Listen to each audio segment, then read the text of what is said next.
Okay. Now we should be almost back to normal. Okay, guys, sorry about that.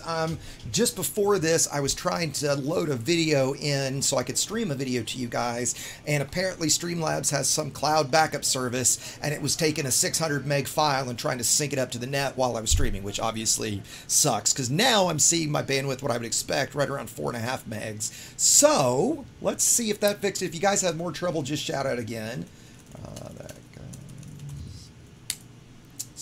So yes, I'm going to PvP in this alliance shit, Jamel. I'm a big fan of the Chieftain for PvP. I think it's one of the better starter ships. I think it's kind of at the upper limit in terms of size and more expense that you want to start with as, right? Oh, Scorpius, Glenn Miller fan. Yes, I was a jazz music major in college. Good man.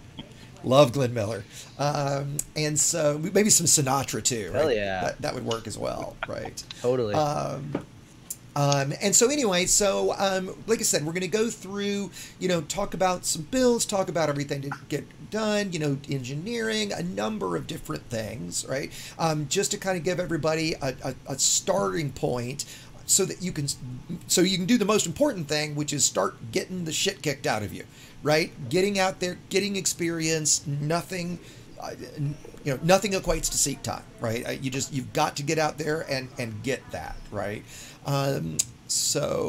Guys in Discord, are you guys, if you have the stream open, are you guys seeing it okay? Because Restream's actually showing me 0 viewers, actually, which I assume is not right. I can see you. Okay. We're all right. You're fine. Not a lot of lag. You're looking fine. Okay. You have 29 right now. Okay. All right. Perfect. It's weird that it does this. If you shake your head around a lot, then great, I'll guys. the lag is.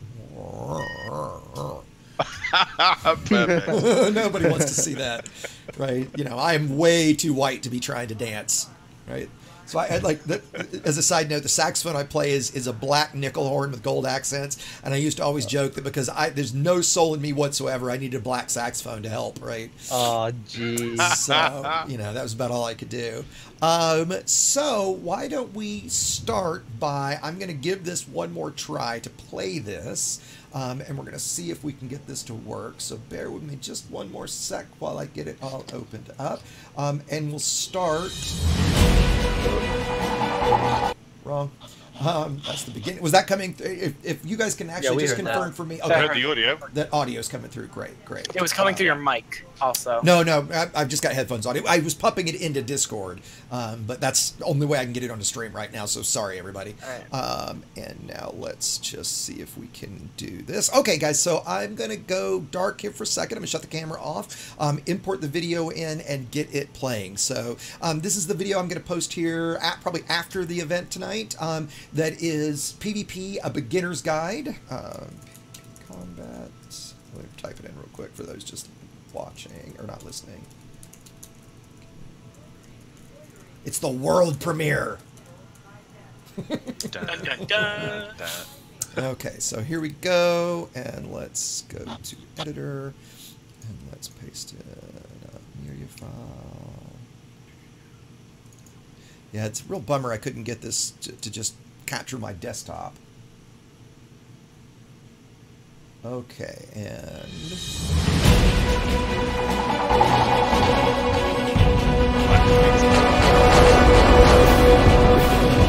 hello, I'm Commander Xesius, and today we're going to look at getting started with player versus player combat. This will be a general purpose guide talking about the various aspects of PvP rather than a specific ship or combat strategy guide. We'll look at what ships to start with, what engineers you'll need, credits, systems, and player groups, so you can get started with one of the best parts of Elite. Let's start by setting some expectations. Early PvP is very difficult, and if you enjoy fun with winning engagements, these early fights will be anything but. Going in with a desire to learn, to better understand outfitting and engineering, and growing your combat skills is very important. The ability to dispatch elite level NPCs is very different when compared to defeating a human opponent. To start, you're going to need a fairly good bank balance, something in the order of 20 or more rebuys for the ship you'll choose to start with. A rough baseline minimum of 100 million credits is a decent starting point. It's better now. I didn't realize that you guys were you want to start with small or medium class ships, with the Viper or Vulture being excellent small class, and the Federal Assault ship, Chieftain, or possibly the Fer de Lance working well for medium class. I highly suggest avoiding the large ships, as not only are they difficult to fly given their size, but their far higher rebuy makes them extremely expensive for your early engagements. One of the near requirements of PvP is an engineered ship, and while you don't need every engineer, you're going to need several of the key ones. These would be Li Chung and Didi Vaderman for shields and shield boosters, and Celine Jean for armor and hull reinforcements. The Dweller, Felicity Farseer, and Heratani will be necessary for your core modules, and while it's great to have Professor Palin for Grade 5 dirty drives, you can get by with Grade 3 from Felicity. Todd McQuinn is rather easy and important, as you'll likely be using railguns, and Bill Turner is extremely useful so you can engineer plasma accelerators. Virtually all the engineers are useful and ultimately important, but you don't have to wait for them all to be unlocked to get started. One of the most important things is finding the right players to spar with. Depending on the player and group, you can even set up unengineered fights. There are many player groups who engage in PvP, with the Galactic Combat Initiative Discord hosting a number of skilled pilots. While level 11, the player group I fly with isn't specifically PvP focused, we do have a number of players and mentors available for fights. Community goal systems are another great place to find opponents. However, this will likely be much higher level combat with fewer stipulations for the fight. You should always be prepared to be destroyed and pay your rebuy. However, many times you can set terms with an opponent before the fight begins. Often you can agree to 20% hull, stowing weapons, charging for jump, or messaging GG to concede the fight, again with the understanding that things happen and you still may be destroyed. There are a few pieces of etiquette to be aware of before beginning an engagement. First and foremost is to ensure that you have report crimes against me set to off so that your opponent will not become wanted when firing upon you. Once the terms of the fight are established, you'll want to face your opponent a few kilometers away, and when you begin, fly past each other waiting to open fire until you've passed. This prevents easy dirty shots at the outset. If you're using a ship launch fighter, and as a beginner you likely shouldn't be, wait to order them to attack until you've passed your target. While we won't discuss combat tactics here, there are a few things to mention, as you'll likely come up against many different combat styles. Reverse-ski, or flying backwards while firing at your target, is generally frowned upon and does little to build skill. You'll want to focus on flying evasively, flying in a straight line as little as possible. Jousting is very common, where you'll want to anticipate your target's location before firing. You'll want to practice with flight assist off as much as possible, although using FA off toggling as you learn works well. It's important to stay calm and not become emotional during your fight. Remember that this is a game after all. Nothing is more important than seat time, and as I said in the beginning, if you equate fun with defeating your opponent, you'll likely be very disappointed with your early fights. Skilled human commanders are dramatically more difficult than even the hardest NPCs. There are two general types of ship builds, biweave hull tanks and shield tanks. Each build type offers many different options, and rather than go into detailed specifics here, we'll focus on that in later videos in the series. For now, let's look at some general concepts for each build type. I'll include several builds in the description below. Starting with biweave hull tanks, we'll want, you guessed it, biweave shield generator, generally of the largest size possible. This will run a thermal blueprint with fast charge experimental and will possibly be paired with resistance augmented shield boosters. The goal is as fast a regeneration as possible, as the shield acts as a buffer for your hull against weapons such as missiles and super penetrator experimentals. For your armor, you'll want to run reactive surface composites with the heavy duty blueprint and deep plate experimental. In your optional slots, you want a single module reinforcement of the largest size possible, filling remaining slots with heavy duty deep plate hull reinforcements. You'll want a single small thermal hull reinforcement to ensure balanced resistances. Shield tanks are a bit more complex as they generally require the use of shield cell banks, making them far more difficult to use. Here you can go with the largest A-rated generator possible, with prismatic being preferable if available, with reinforced blueprint. You'll then use one or more shield cell banks, generally with a matching heatsink for each. Depending on the ship and build, you can double bank, with the risk of taking heat damage rather high. Alternatively, you can use one class lower generator with a large cell bank which provides for more overall shield strength, however making you more susceptible to cascade effect. In all cases, you'll fill any remaining utility slots with A-rated shield boosters with a mix of heavy-duty and thermal blueprints to ensure balanced resistances. As it can be very difficult to manage your cell banks, which must be deployed before your shields drop, shield tanks are generally not recommended for beginner PvP pilots. For your weapons, there are many choices for modules, blueprints, and experimental effects based on your fighting style, ship, and build. It's smart to run a general purpose build as you'll likely not know what you're going to encounter. Presently, the weapon meta is plasma accelerators and railguns. With plasma accelerators doing absolute damage, that is ignoring resistances, their high damage output is advantageous. They are difficult weapons to learn, so practice against NPCs is highly suggested.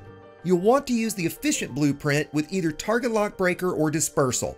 While focused can make it far easier to land shots, the additional damage offered by efficient and the dramatically lower power and distributor draw and thermal load is significant. Learning to land efficient shots from the outset will pay dividends down the line. The most important aspect of PvP is to engage in as many fights as possible, as nothing replaces seat time. Fighting as many commanders and as many different ships with as many different builds is a fantastic way to learn what styles and builds you'd like to emulate. Working with mentors, asking other skilled pilots for help is also key.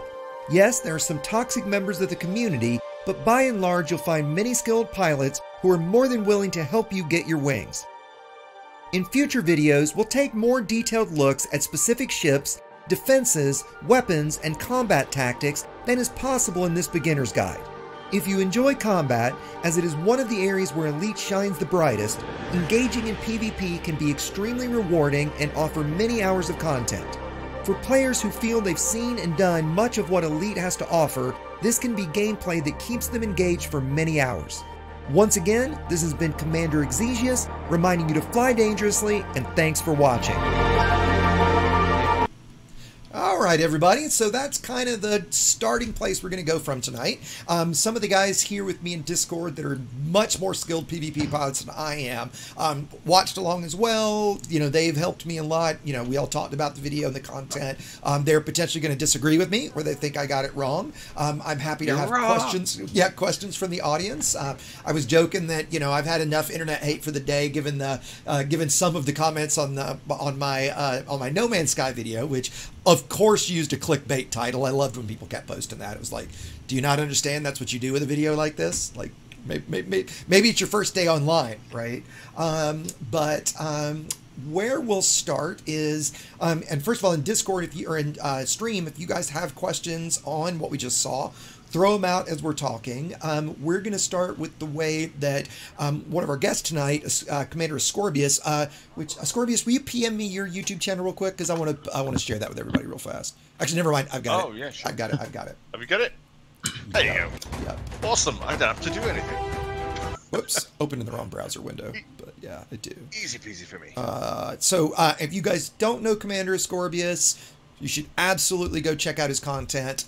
He focuses on, what would you call it, Ascorbius? Narrative videos around Elite? Yeah, it's basically story-based, loosely within the lore, and just trying to have fun in this amazing galaxy that we have going on. Yeah, he does brilliant plays. Yeah, it is, right? And, you know, just to quickly comment on the No Man's Sky video I did, you know, like what some didn't understand was, I in no way was I trying to compare Elite and No Man's Sky, which I think obviously you can do. They're both space games. Aposto, you're killing us. That was really loud, whatever that was. Was it me? Yes, I think it was. Somebody was scraping their mic. That was probably me. Every time. Okay. Anyway, while of course you can compare the two, they're both space games. They're very different space games. And the point that I was trying, and some got to make, was about the amount of content the two communities have gotten. Right? You know, for me, you look at what No Man's Sky has done over the last 2 years, when, you know, in the face of unbelievable, overwhelming internet hate, right? And, you know, they've done an amazing amount of work in 2 years, where Frontier, with 10 times the resources, a much larger company, much larger team, have we gotten anywhere close to that amount of content in 2 years? I don't think so. Now, Elite is still the game that I love. It's still what I want to play, right? The flight model for all of us, I'd say for all of us, most all of us, is why we play Elite. And the experience of that, No Man's Sky doesn't even get close to touching. But oh God, no. The fact is, the amount of stuff that Hello Games has added is absurd. You know, they could have easily just said, you know what, fuck this. The whole internet hates us. This is just not worth it. Sean is literally getting death threats over butterflies. You know, when that happens, maybe it's time to pack up shop and go do something else. And to their credit, that's not at all what they did. So I think they're hugely to be commended. And I think the game's fantastic. It's not my kind of game, but for what it is, if you're into survival games and space games, tell me that's not an amazing game at this point. Yeah, it is. They've actually done a great job. If you don't mind me saying. No, I don't mind at all. I've been putting some time into it. I've even streamed it a couple of times. It like you say though, it's a survival game. Right. It is a survival game set in space. Absolutely. Whereas Elite Dangerous is a completely different kind of game. Completely different. For one, Elite Dangerous is for the most part set in a scientific-based universe. That's right. Whereas No Man's Sky is not. It's more story-based. It's like to push their narrative, but they've done some good things. They've done some things really well as well, and no one expected them to. Right, but I do right, think exactly. One of the biggest things that that people like maybe don't appreciate is Elite Dangerous has a consistent and has had a consistent player base for a long time. And when you make a change to a game that's got such a consistent player base of people logging in every single day, you can't just pull the rug and change it. Whereas everybody had given up hope. Yep. No Man's Sky. That's right. Nobody cared. So that's they right. could That's right. make this is the new version. Here that's you right. go. That's there right. You go. That's right. Yep. Frontier up against a different kind of wall. They are, right? But, you know, I think, and while I also get, you know, a lot of the comments were, you know, oh, well, they have Jurassic World to work on and, you know, all that kind of stuff. And okay, that's fair and true. But at the same time, they've still, even with that, the guys they've got on Elite is a much, much larger team.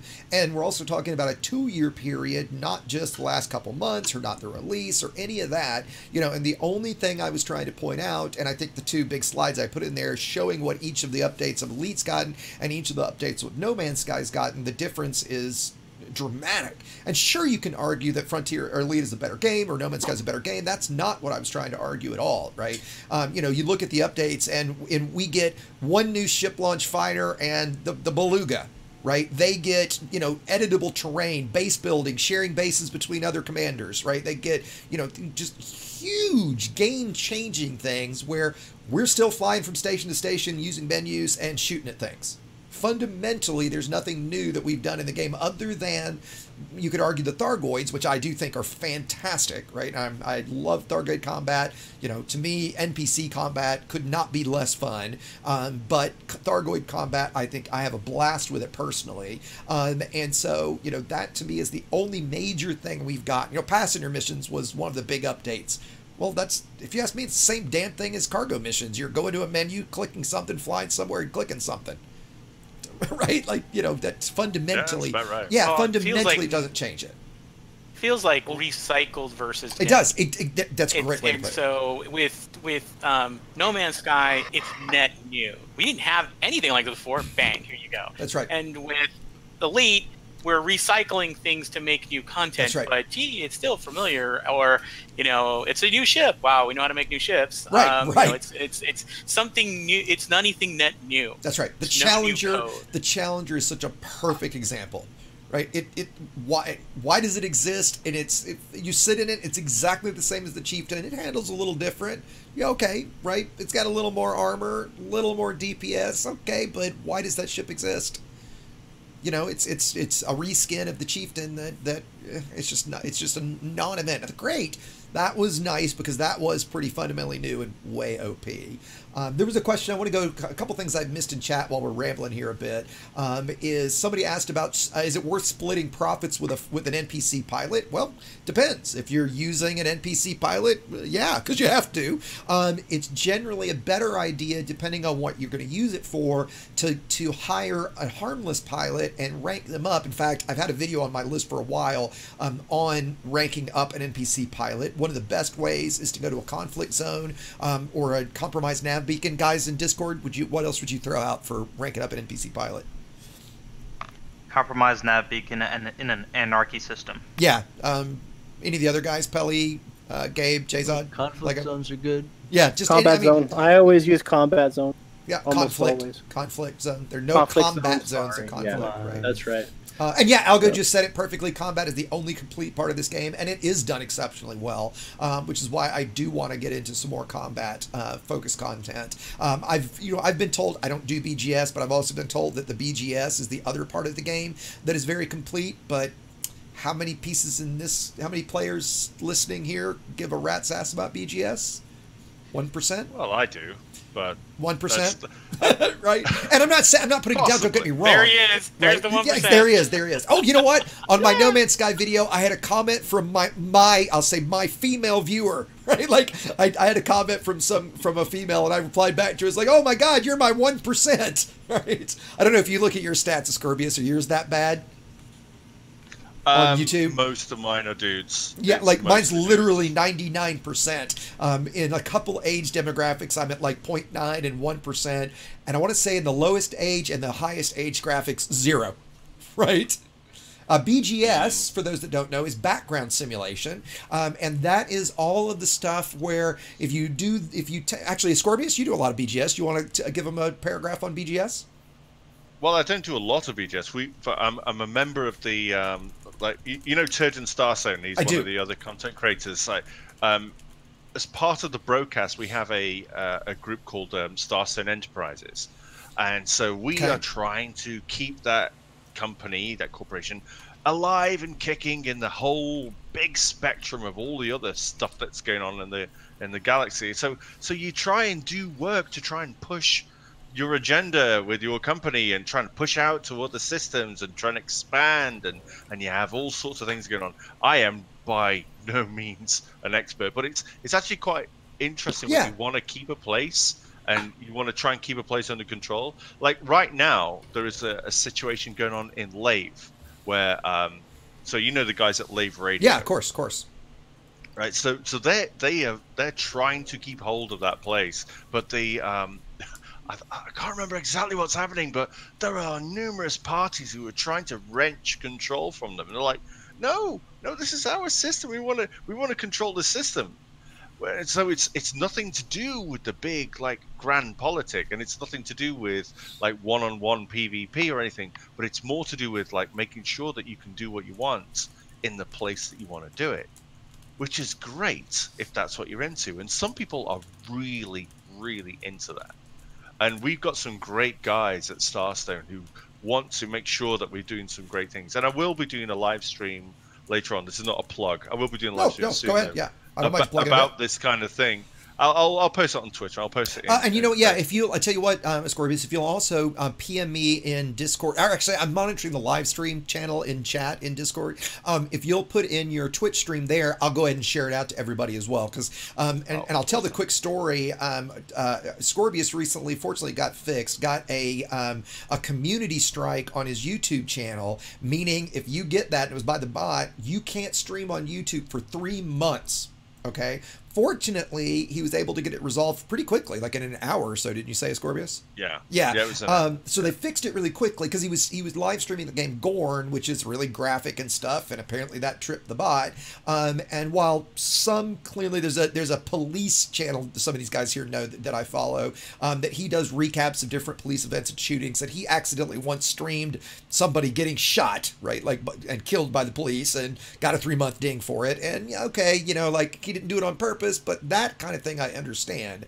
playing a video game and you get dinged for 3 months when a lot of us, you know, this is our primary way that we get income from doing this, okay? And to take that revenue stream away from somebody that's trying, you know, that's clawing and scratching to do this for 3 months is pretty ridiculous. But that's just a quick side there. Back to BGS. So this is where, like, if you guys look in the system map, you see all the different powers for a system and what their influence in the system is, and this is how the different powers control those systems. Okay, so if your player faction, which you can apply for now, and I, like many, applied when I did the tutorial video a few weeks ago and still haven't heard anything back, which I'm not shocked about. Let's say the faction here was, we applied for the Fellowship of 11. So let's say the faction is Fellowship of 11, and we want that faction to have control of this system. So this is our station, and essentially it gives you a common thing to work toward. You know, you can't be tagged in that faction yet anyway. We're hoping that's going to be in the squadron update. But it gives you a background simulation, immersion part of the game to work toward. It's also what you'll see here in your cockpit for the different system powers and how you are with them. It also affects the mission board. And so if you're allied with one of the factions on the mission board and you're doing missions and giving them influence, that's what also helps them, you know, have influence in that system, right? So not my kind of thing, but you know, it's for some, it's a huge part of the game. And if you look at tools like Inara and the massive amount of data that's there to show you how the systems have gone and what's happened and everything, it's extremely in depth, right? And thank you, Joe. I appreciate the comment. That's great. I'm glad that you're getting into it. Somebody asked, I'll go back just a little bit. Somebody quickly said something about should you fly with HOTUS? That's obviously a very personal opinion. In my strong opinion, yes. I'm a HOTUS player. I use the Warthog HOTUS. Many of you guys might have seen the cockpit tour I put up of my setup a couple days ago. If you haven't, all of the details for my setup are there. I love it in terms of just immersion. The best keyboard and mouse pilot, depending on the ship, might outfly the best HOTUS pilot. I don't care, right? The fact that I'm sitting here using real flight controls, I'll take that any day of the week, right? And yeah, Jay-Zod, good plug for the Brotherhood of Ohm. So if you guys look at the system, you guys are listed on here, right? What faction do you guys play for, Jay-Zod, if you can hear me? Jay-Zod. Okay, he must be muted. So he's muted on. Yeah, I was muted. Yeah. There you go. Yeah, what faction do you guys do BGS for, Jay-Zod? Just 20 Company? Yeah. Okay, cool. Okay, let's get back to what we're here for tonight, some PvP stuff. First, we're gonna start about yeah, thanks, Sooty. I archive my live streams into the live stream playlist, so I don't leave them. I don't like them cluttering up the other content on the channel. So they're all there though. So let's talk about some outfitting first. I'm going to play tonight some with the Chieftain. I'm also going to jump in multi-crew with some of these guys and kind of narrate the fight a little bit as we're going. Aposto, Lego, Pelly, whoever wants to join in. If you guys have got ships ready and can kind of get ready here for the next 10 minutes, that'd be great. I'm already ready. Okay, Yeah, great. we're all I'm set. ready. Perfect. Are any of you guys going to use a Chieftain? No. Kelly has a chieftain. Are any of you guys using hull tanks? Yeah, I am using a hull tank. Okay, great. using a Python. And for one of the early fights, what we'll probably do is I'm going to jump in Ascorbius' ship. Ascorbius is brand new to PvP. How many PvP encounters have you had, Scorbius? 5? Oh, 0. 0. Awesome. That is the right place to start, right? So, Be gentle. the best thing to do is have a big bank balance, kind of just like I said for those that saw the video. You want minimum 20 rebuys of whatever ship you're going to be using, okay? So you want to go with something relatively inexpensive. You see my Chieftain here is at about 3 million credit rebuy. I think that, or maybe something like the FAS, maybe the FDL, but now you're getting it closer to the 10 million credit range for rebuy. As long as you've got the credits for it, and I'll show you in a second, I've been through 1.6 billion in rebuys so far, right? So I've spent a lot. You can. What are you at, Aposto? So the FDL, don't forget, if you prestige once in CQC, you can get one at a that's right. discount, and That's that'll right. lower your rebuy. What is it, And at I've got 20%? what I call a newbie, it's a 30% discount. That's a 30, okay. Yep, and then I've got my newbie FDL that I'll be flying tonight. And can you shoot me a build for it? A couple gimbals on it. Yeah, can you shoot me the build for it, Aposto, and I'll share it with everybody?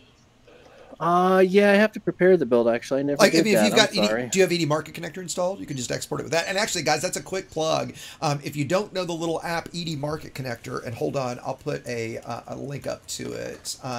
It's a plugin for Elite. Or plugins are a strong word, but it's an app that plugs in, or I keep saying plug-in, an app that will read your log data and upload that to sites like ED Market, or to EDDB and NARA and things like that. One of the things you can do with it is it'll show you your current ship name and current location. If you click the ship name, it exports that to either Coriolis or ED Shipyard and instantly gives you the full build with all engineering details. So great third-party utility if you're not using it. Okay. So that now, is amazing. Yeah, it's a great one, right? Now let's start with my Chieftain build. I'm just going to slap stuff on and show you guys. I'm going to start with advanced PAs are great if you have them, since they're a power play weapon. I generally don't recommend those in the videos or the links that I do just because they're not available to everybody. APAs are fantastic in the sense that they fire much, much faster. Your reload time is much, much shorter, but they do less damage per shot because of that. So they're a little crutchy in a way because of that. A scrub like me likes to use them for that very reason. I started PvPing with those and with the Focus Blueprint and got really, really used to that, and kind of wish I hadn't. So I would say go with standard PAs. Where are my standard PAs? Oh shit, did I not transfer stuff back up here? Hold on just a quick sec, guys. No, where are they? They must be on one of my other ships. So I will, just for speed, go ahead and put on APAs.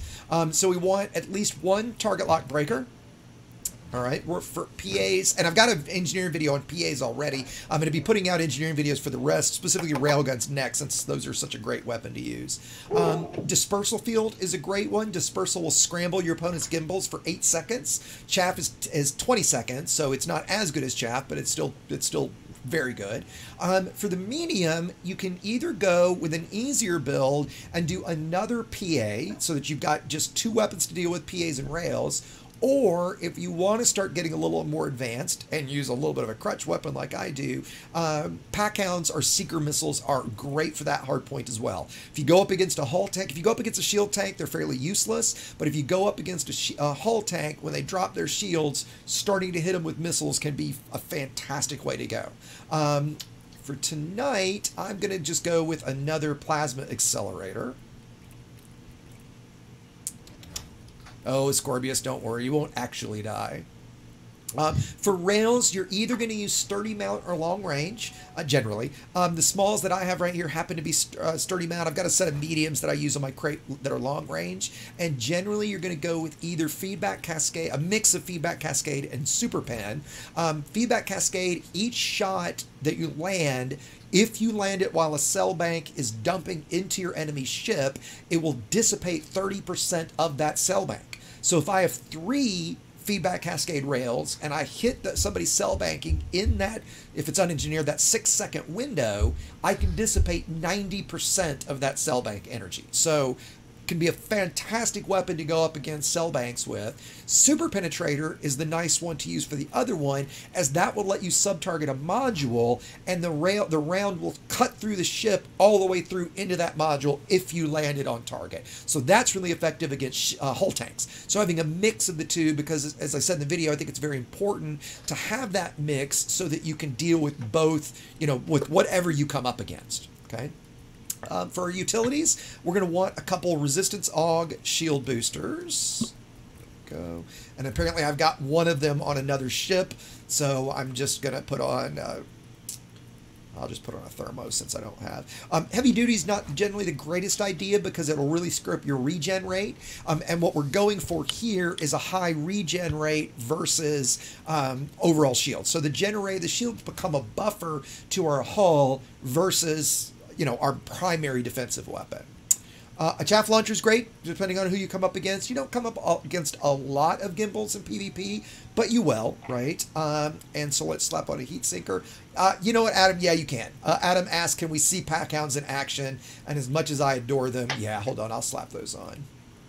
No, come to the Light X. Because I do love Yeah, packhounds. missiles are bad. Don't use missiles. I do love packhounds. Missiles make you terrible. They are a little bit of a crutch weapon. I'll completely agree with that. They're a lot of a crutch weapon. Right.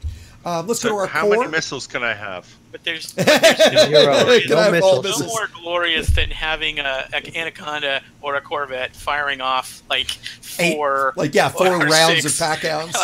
or packhounds. Yeah. Pretty awesome. Yeah, that does make a wing battle. It looks awesome. It does make. Who saw the Mini video? Who? I don't know if I saw that. Mini is, yeah. See that? He just made an entire packhound build, and it was just ridiculous. Oh, it's amazing. They're so much fun, right? And don't worry, V Black. That's why you're here, man. That's exactly the whole point of the channel. Listen along when I put up the combat video that goes along with what we're doing tonight. Later, you can watch through that. And Ryan, I updated the Twitch title. Let me double check it. Sorry, Ryan noticed that Twitch isn't updated, or at least he says it isn't. It says small ship Thargoid Medusa kill. Oh, that's my overlay. Hold on. That's separate. Boy, I'm just all over the tonight, aren't I? Hold on, guys. You should change it to killing a Scorpius mercilessly with that end. Hey, X, so how about you there we go. multi-crew with Scorpius, and then one of us fight him? That's exactly what we're going to do. 100%, that's exactly what we're going to do, right?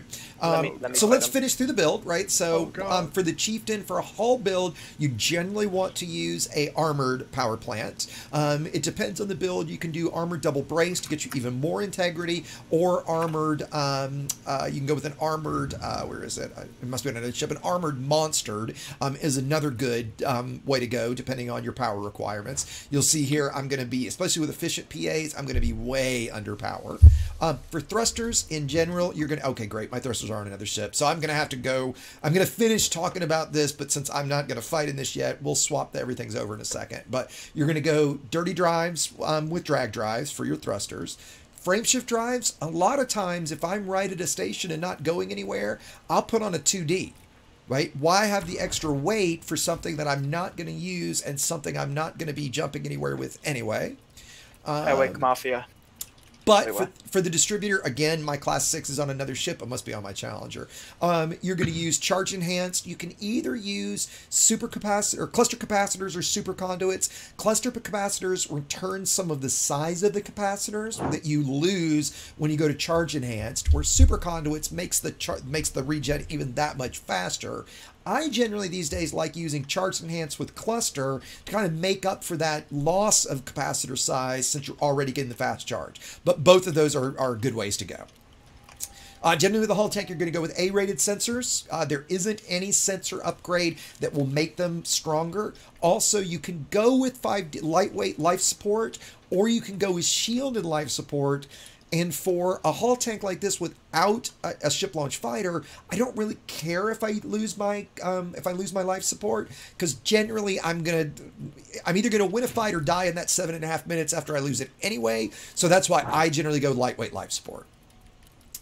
All right, I bet you all my hull is probably on the other ship too. So here we're gonna want a biweave generator. Generally, again, this can change depending on the ship, but generally you're going to go with the largest size possible. So here we're going to go with the 6C. We're going to go thermal fast charge. Thermal is going to fix our thermal hole that we're generally going to have. And fast charge will increase that regen rate. If I was to use something like reinforced, it would again be slowing my recharge time, and that's what we want, okay? You're generally then going to go with the largest module reinforcement you can put on. On a ship where you can get a class 5, usually a single class 5 is enough. You might do another 5 and maybe a 2 or a 4, depending on, this is a little bit, your mileage may vary depending on how things go. The Guardian module reinforcement is actually arguably slightly better in that it has a slightly higher integrity than a standard module reinforcement. If I bring one of those up, I think they don't have 5Ds here, so I can't really show you. But the integrity is a little bit better. It does use power, right? But you get the higher integrity at the same weight. So it's generally a good choice. For hull, you're going to use heavy duty deep plate everywhere. All right, you're going to need a lot of these things. In fact, if you want to swap between a lot of different ships, I can share this later, but there's a recipe of you need like 3 class 5s, 5 class 4s, 3 class 2s, or 3 class 3s, 3 class 2s, and 1 class 1. And if you have that set of them, you can build any hull tank in the game. Okay, so I went through and engineered that set of them so I can just swap them all around. You're also going to want one, and is it here? Nope, it's on my other ship. You're going to want one, this one's close, one thermal reflective. That you could do thermal deep, it wouldn't be that big a deal. Otherwise, you're going to have a pretty big thermal reinforcement hull. Let me quickly actually talk about resistances, okay? So resistances act like boosters or negatives for different damage types. So if someone's attacking you with, I'm just going to say, with a laser, which is going to be thermal damage, and you have a thermal resistance of negative, make the math easy, negative 100, every shot they hit you, the damage is going to be doubled. If you had a thermal resistance of positive 100, you would have just canceled all of that damage. Typically, what would you say, guys? You want a damage in the, or resist in the 30 on the low side, and probably more like 40 is ideal? Yeah, 40s is good. Right, so you don't have to go super nuts. 30 for prismatic. If you're like running a prismatic on an Yeah. FDL and you get megajoules, it's like on any ship where you're running like trying to go for mainly megajoules, having like 30 or above is always good. Yeah, right. Generally, And so, what are your options you want? and if you got, depending on the build, you might wind up with with a hull or with a bi-weave ship, your resistances to shields are generally going to be higher because you're not generally going to run a heavy duty booster, so that you're going for the extra resistances to make your shield stronger. So for example, a bi-weave with a resistance of say 60% would be better than a bi-weave with a resistance of 20%, but a stronger shield, because then it's going to take longer for those shields to regen. The opposite is going to be true of a prismatic. You can get away with a slightly lower resistance because your overall shield strength is so much higher. So for example, if I just quickly kind of finish this, let me slap on a heavy duty. I'm only at about half the hull I should normally have, but if I now look at my resistances, you'll see that they're going to be very balanced for my armor. 31, 38, 28. And then those would all have gone up slightly once I slapped on the rest of my hull reinforcements. Okay. You'll also see the same for my shields, or my resistances are fairly high. And this is, like I said, one of my boosters is on another ship. So my kinetic is a little bit lower than I probably would like here. Explosive is almost always going to be the highest, but it's the least you come up against. And you do come up against quite a bit of thermal, and because a lot of people will run incendiary on multi-cannons as well, making some of that damage thermal. The last thing to talk about here are weapons like plasma accelerators, and actually the plasma charger, which is not good for PvP, but the plasma accelerator does absolute damage. So it ignores those resistances and attacks the base numbers rather than the resistances. So in this case, a plasma accelerator would be damaged by 315 megajoules or my 2100 integrity of my hull, where something like a burst laser would be affected by those resistances. Did I do a decent job explaining that, guys, in Discord? Was there anything you guys would chime in on that? That's about it. Okay, perfect. I'll just add one thing. Yeah, please, questions. Sounds like you to do PvP. It sounds like you need to have unlocked all the engineers. I wouldn't go that you need far. To really nailed this engineering process. Yeah. You're saying things. I'm like, oh my god. So like I say in the video, yes, in short, if you want to get serious in PvP and you really want to be, you really want to be competitive, yes, in short, you need them all. I think you can get away with a Tina Fortune is about it, okay? Because she does like the scanners and limpets and stuff like that.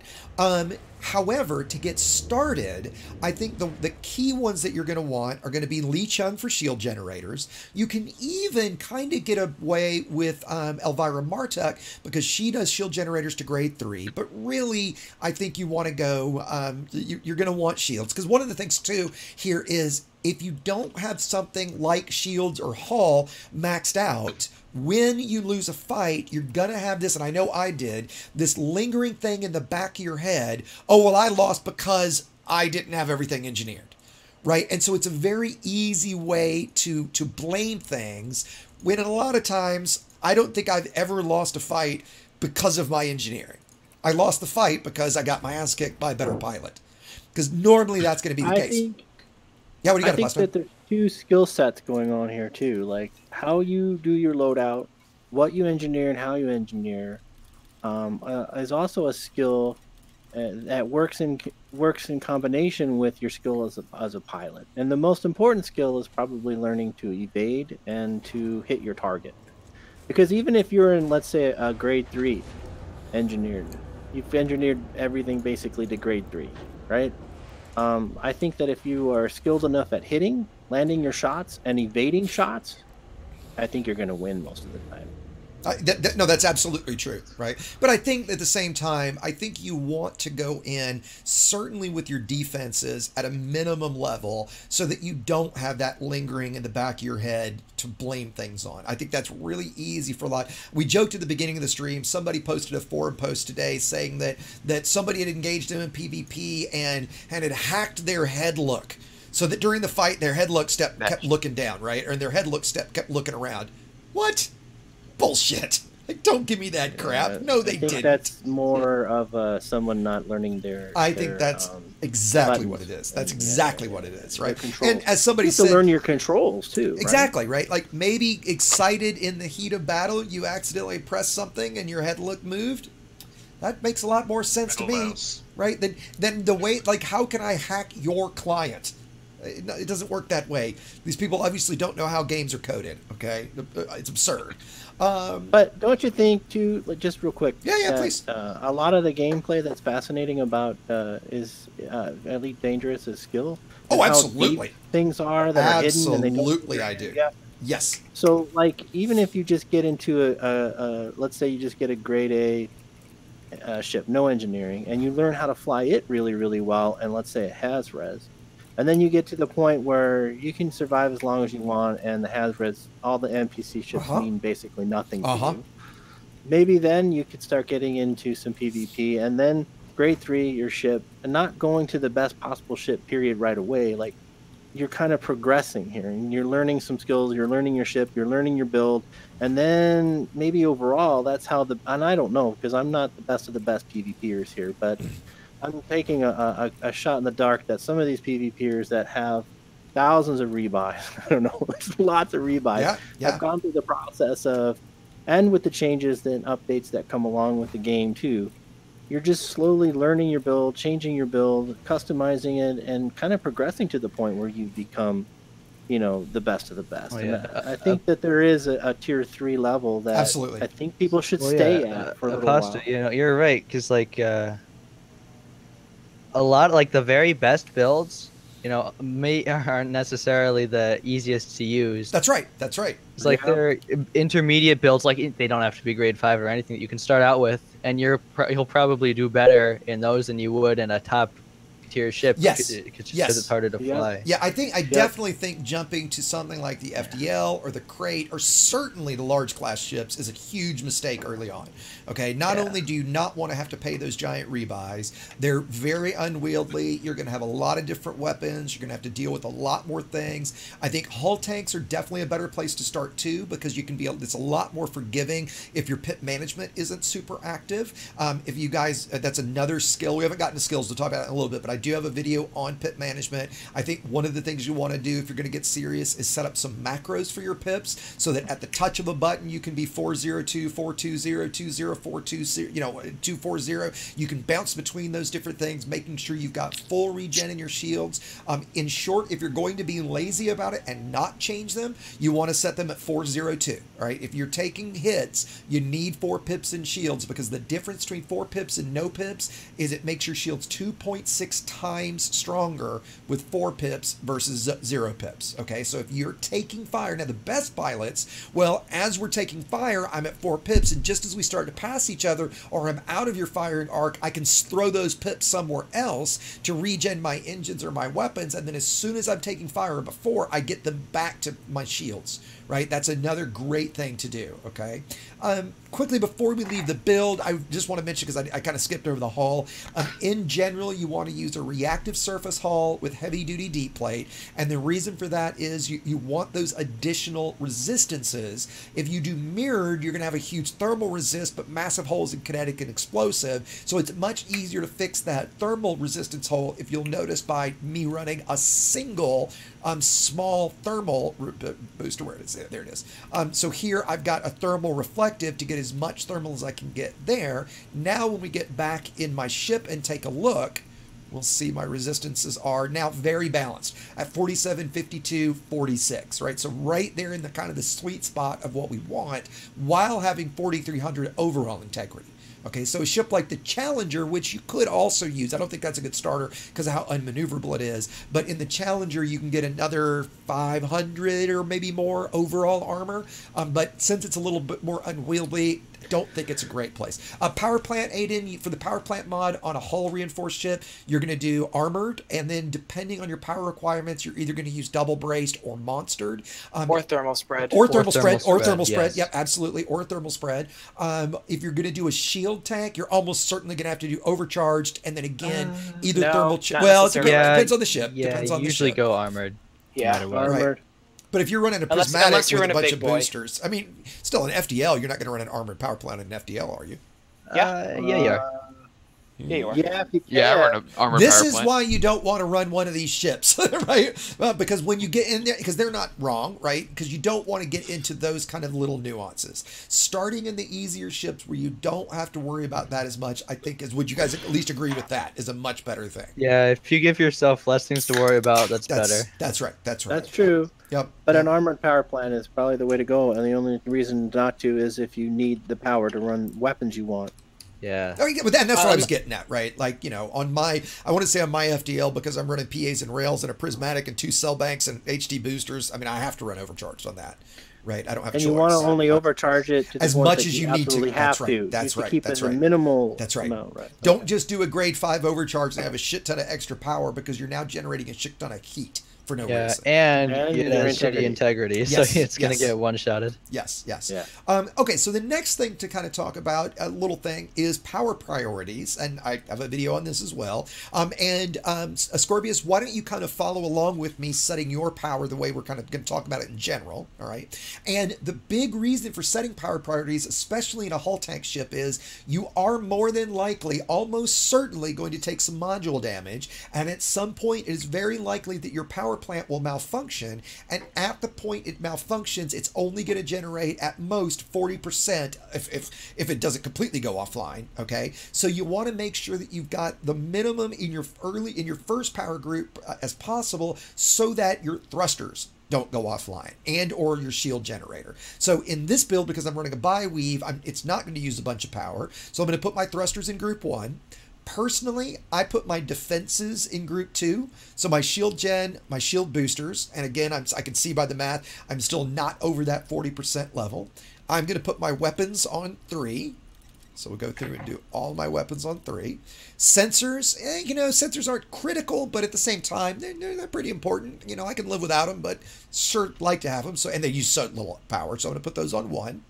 My distributor is definitely what I consider a combat module. It is not critical to fly around. I can put that on 3, because if I lose that, I can still go. And here's the difference. If you lose your distributor or turn it off, whatever setting your pips were at when your distributor was powered down is where they stay. So if you have it set to, let's just say 420, so nothing to weapons, and it goes offline, your weapon distributor is never going to recharge. So you're going to be hosed. But if it was at 402, you're still going to continue to get weapon regen. You just won't get any engine regen. And while we obviously don't want to lose it totally, it can definitely be set to priority 3. Life support, again, some people like to put that on a lower priority, like say 3. That way, if you do malfunction, your life support will kick on and you'll kind of know that. I generally leave it on 1. It uses so little power, it's not a huge make or break. Guys in Discord, what do you guys generally suggest for life support? It doesn't matter. Yeah, it's just not that can- big a deal, you can right? live I don't without think it. it makes a difference. Yeah, agreed. I would. I think though the distributor is really important, I do too, right? But at the same and it time, doesn't use much power. and it doesn't, right? So you absolutely can put it on one. There's no, and actually, you know what? In that sense, because it uses so little power, that's probably not a bad thing to have on one. You can see here, I'm so under my power usage anyway that it's not a problem, right? Yeah, because okay, like. so- If you so get guys- stuck with no distributor and you can't boost and you're 0 pips to engines, you're pretty dead anyway. You're screwed. Absolutely. Yeah. Right. So I'm in VR, so I'm finding it difficult to see the stream and see. Oh, no my- problem. No problem. So just listen along then, and I'll talk you through stuff. That's no problem, right? Okay. Somebody did mention on stream sensors. If your sensors are out, you can't request docking. That is absolutely true. So if you ever come to a station, you look over at contacts and it's blank. And what the hell? Your sensors are out. So, and I actually have a quickie on this. Use reboot repair. That will bring any completely damaged modules back to as much as 3% integrity. Bring them back online quickly so that you can request docking. Okay, so that's an easy way to do it. Another thing to mention about life support, if your life support goes out, you can't launch any additional ship launch fighters. If you have a ship launch fighter out, correct me if I'm wrong, guys, it will stay out. Yeah, but if it gets killed and your life support's out, you can't send another one. So if you are using a ship like the gunship or something with a fighter, and for early PvP you should not be, but if you are and you lose life, that would be a reason to go with A class life support. I say maybe B class. Or B class, Yeah. sure, Because it has, forgive me. And actually, let's talk about that just really quickly, guys, with the classes of modules. A class is generally, quote unquote, the best. It's the best heat efficiency for the most amount of goodness. B class is generally going to be the heaviest, but with the highest integrity. C class is generally going to be the best bang for the buck in terms of cost and performance, but you basically never want to use C class. D class is going to be the lightest, so D class is going to be ideal for jump range ships, cargo ships, potentially life support like I have here, or maybe even sensors where you want to get rid of some of that weight, because especially on the big guys, the sensors are ridiculously heavy. Speed and maneuverability goes Absolutely. up with lighter weight. Absolutely. So the lighter weight you can get, and with a hull tank ship, we're already making it really heavy. So whatever we can do is great. Even running, if you're not jumping from system to system, a class 1 fuel tank is a great idea. They unfortunately don't sell them here, so I just go with a class 4. Again, if you're min-maxing, right? You can usually get 1 or 2 meters a second that way. Sometimes D is the lightest kill, yeah. Fights can go on for like 40 minutes and running out of I've fuel. never would be lost fuel in a fight. Really embarrassing. I know, that would be terrible. It would be. I run out of gas during Time a out, guys. battle. Time out, guys. I need to call the fuel rats. Yeah, Well, because exactly. I know exactly. in my exactly. Viper, I'll do something similar to that, and I've had to bail from fights before. 'Cause Okay, I'm at, like, fair enough. 2% Fair enough. fuel. I personally never have, Yeah. but that's totally fair, right? You could run a class 2 fuel tank, right? You don't have to run like an Chieftain. I certainly don't need a 16-ton class 4, right? Continuing on, and so anyway, so that was life support and sensors. Cargo hatch, turn that shit off. Who cares? I don't give a shit, obviously. Chaff launcher, I consider chaff launchers and heat sinks to be defensive weapons, so I'm going to put them on 2. You'll notice, though, that I put that last one on 2. I've now crossed over 40% usage, so I'm going to take the heat sink and put it on 3. Okay. If you guys didn't know that little exclamation point at the bottom, that's letting me know that my first fire group or my first priority group is over that 40%. Okay. Did you guys know that, by the way, in Discord? I didn't know that. Yeah. In this case, actually, I'm going to put my frame shift drive on 4 anyway, Wait, what? which means I can put my heat sink back on 2. Yeah. Wait, no, I have it. I have get it, away. and I'm under capacity, and I still got the little thing. Maybe I'm wrong then. I'd swear that's what that is, because that's what's happening when I turn it on and off. Well, no, I've actually. never seen that before. Well, I actually, missed maybe what I you're am wrong. talking about. Well, the little warning thing, right? Like at the bottom, right? So like right now, if I put my FSD on group 1, I'm getting the little warning triangle. But if I put it on 2, I'm losing that. I wish it would just tell you what It used percentage to. these Well, things it take. used to, right? It did, used yeah. to. Like I think the bar I used think to not that go all the warning's way. just telling you that if you deploy weapons that you're gonna have, you can't. No, it's not that. That's not No, either. I'm only at at 91%. Right, and I'm at 71% because the bits used to be the usage bar guys, where now I'm at 71% usage. It didn't used to take up the full 100. Oh, It wait. showed you, right? I think it means it's not going to have enough power, even with 4 bits to systems to power your your modules. That's not Wait, that. what? It's not that. No. I promise you it's not that. Because if I put it on 2, it goes off. If I put it on 1, it comes on. If I put it on 3, it comes back on for some reason. That's what I Okay, so mean. it doesn't mean depends on anything. your It's pit. broken. It's broken. It's another feature. Hold on. I don't know. I think it has to do with how many pips you have. Okay, hold on. Let me change my pips and see if that makes any difference. Yeah, please. No difference. No, not nothing. I don't know then. It's one of those mysteries of Elite.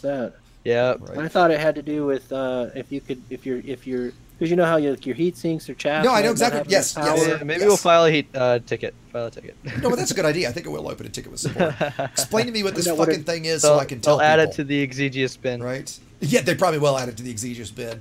Right? Yeah, we're not answering that asshole. Fuck him. Okay, so last thing we'll talk about is fire groups. Fire groups are pretty self-explanatory, pretty straightforward. Actually, I have on my list to do a quickie on them anyway. I generally like to keep one weapon. If I've got 3 weapons, like in this case, or if I had 4 weapons, or collectors, or whatever else, one of my weapons is always on the same fire group. So if I was going to set this up with 3 fire groups, my trigger is always the same weapon. So regardless of where I am toggling through fire groups, I always know my trigger is always that weapon. You don't have to do it this way, but I think it's a very simple way to do it. For me, I happen to always put rails on my thumb trigger on my stick. Then I'll put my pack hounds on the next group. If I had something over here for just shits and giggles, I'll put the heat sink there. I'm not going to leave it there, right? But again, that way, as I cycle through, it doesn't show me unless I'm at the dock. If I cycle through the fire groups, my trigger is always the same weapon. And I don't wind up in a situation where all of a sudden I have nothing or firing the wrong things or whatever it might be. The only exception for me personally is if I'm doing a cell bank ship where I've got a double bank and heat sink and I've got to put the cell banks on an actual button, a fire button, I'll do that specially. But again, I do not think a cell bank ship is great as a starter ship. So I would not even go there. Would you guys disagree with any of that in Discord? No, it's probably fine. I have a halfway. I have 1 shield cell bank, so I'm a bank tank. Okay. And I'm and do you have the cell bank on a fire group versus on a dedicated button?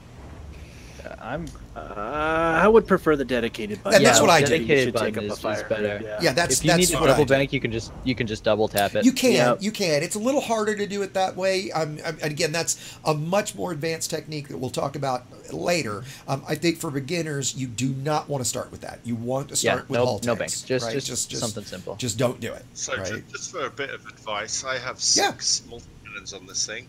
And they're all on the same fire group. There you go. And that is good. one benefit of doing, like earlier when I wasn't going to put the pack hounds on and I was just going to have plasma accelerators and rail guns.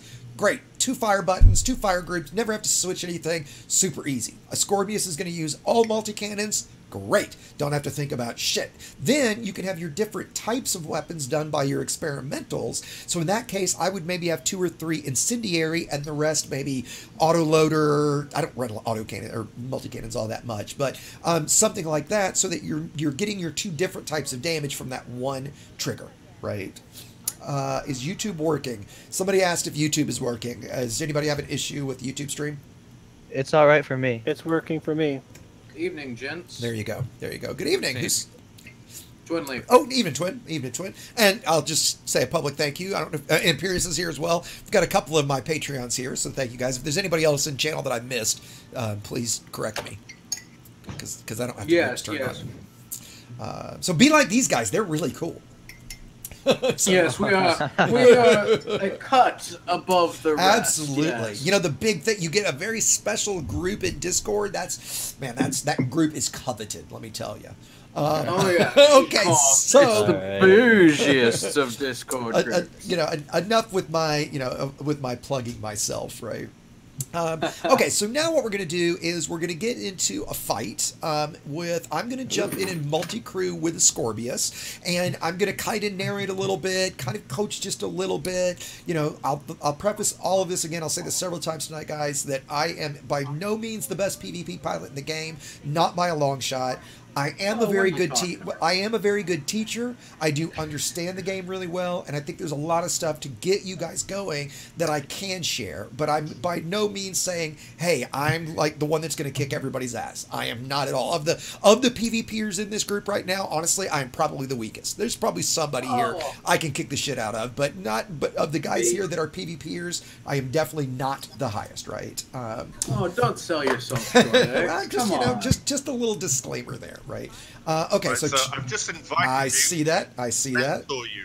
I'm jumping in right now. And by the way, guys, I haven't said this much tonight, but for any of you guys listening, if you would like to join the discussion here in Discord, we've got 15 or so of us in Discord. If you would like to join us, please do. Just if you want to listen along, if you've got questions, I try to do a pretty good job watching chat. It'll be a little harder here in a minute when I'm watching Scorpius. And then after this, I'll probably jump in and do a fight myself, and I'll do that forgivingly for everybody. I'll do that in VR. Scorpius is in VR right now, just so I can actually fight, and then I won't be able to watch really chat at all. You know what, Scorpius? I've never been in the Chieftain multi-crew seat, and certainly not in non-VR. It's pretty. The views back here is pretty damn good, actually. I like it. So are we still doing the CQC later? Oh, we are, absolutely. And again, guys, for everybody after stream, we always do this kind of toward the end. Maybe here in an hour and a half or something like that, we'll jump in to do some CQC. Because I have never done CQC myself, and the only ship-launched fighter I've ever piloted is a Condor. Oh, it's not anything like in the game. CQC ships fly completely different, and the weapons are all different as well. CQC, somebody just asked, CQC is close quarters combat, which is kind of like a deathmatch mode for Elite.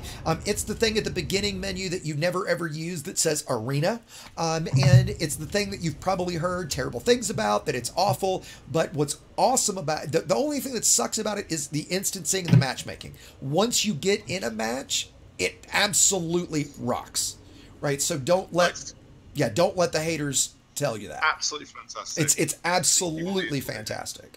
And sorry, hold on. I've got what's the goddamn button for it? I thought it was mode that puts me in the third person view in CQC. I mean, in multi-crew. Fuck, which one is it? I thought it was mode toggle.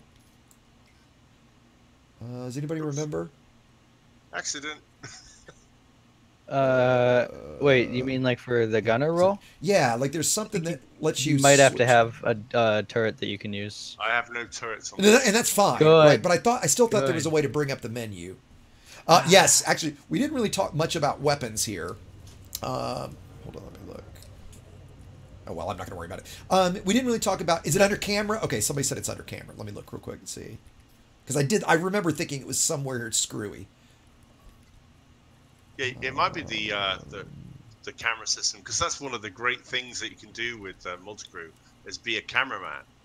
Exactly, and honestly, that's what I wanted. I kind of wanted to get in the external camera for that reason. It should be the same that you have for when you're in your ship. You're in ship camera mode. And I know that one, but there's a thing. I thought it was, but it's not doing it. I'll show you what I thought it was. It's this mode toggle that lets you then toggle, and I've got it bound.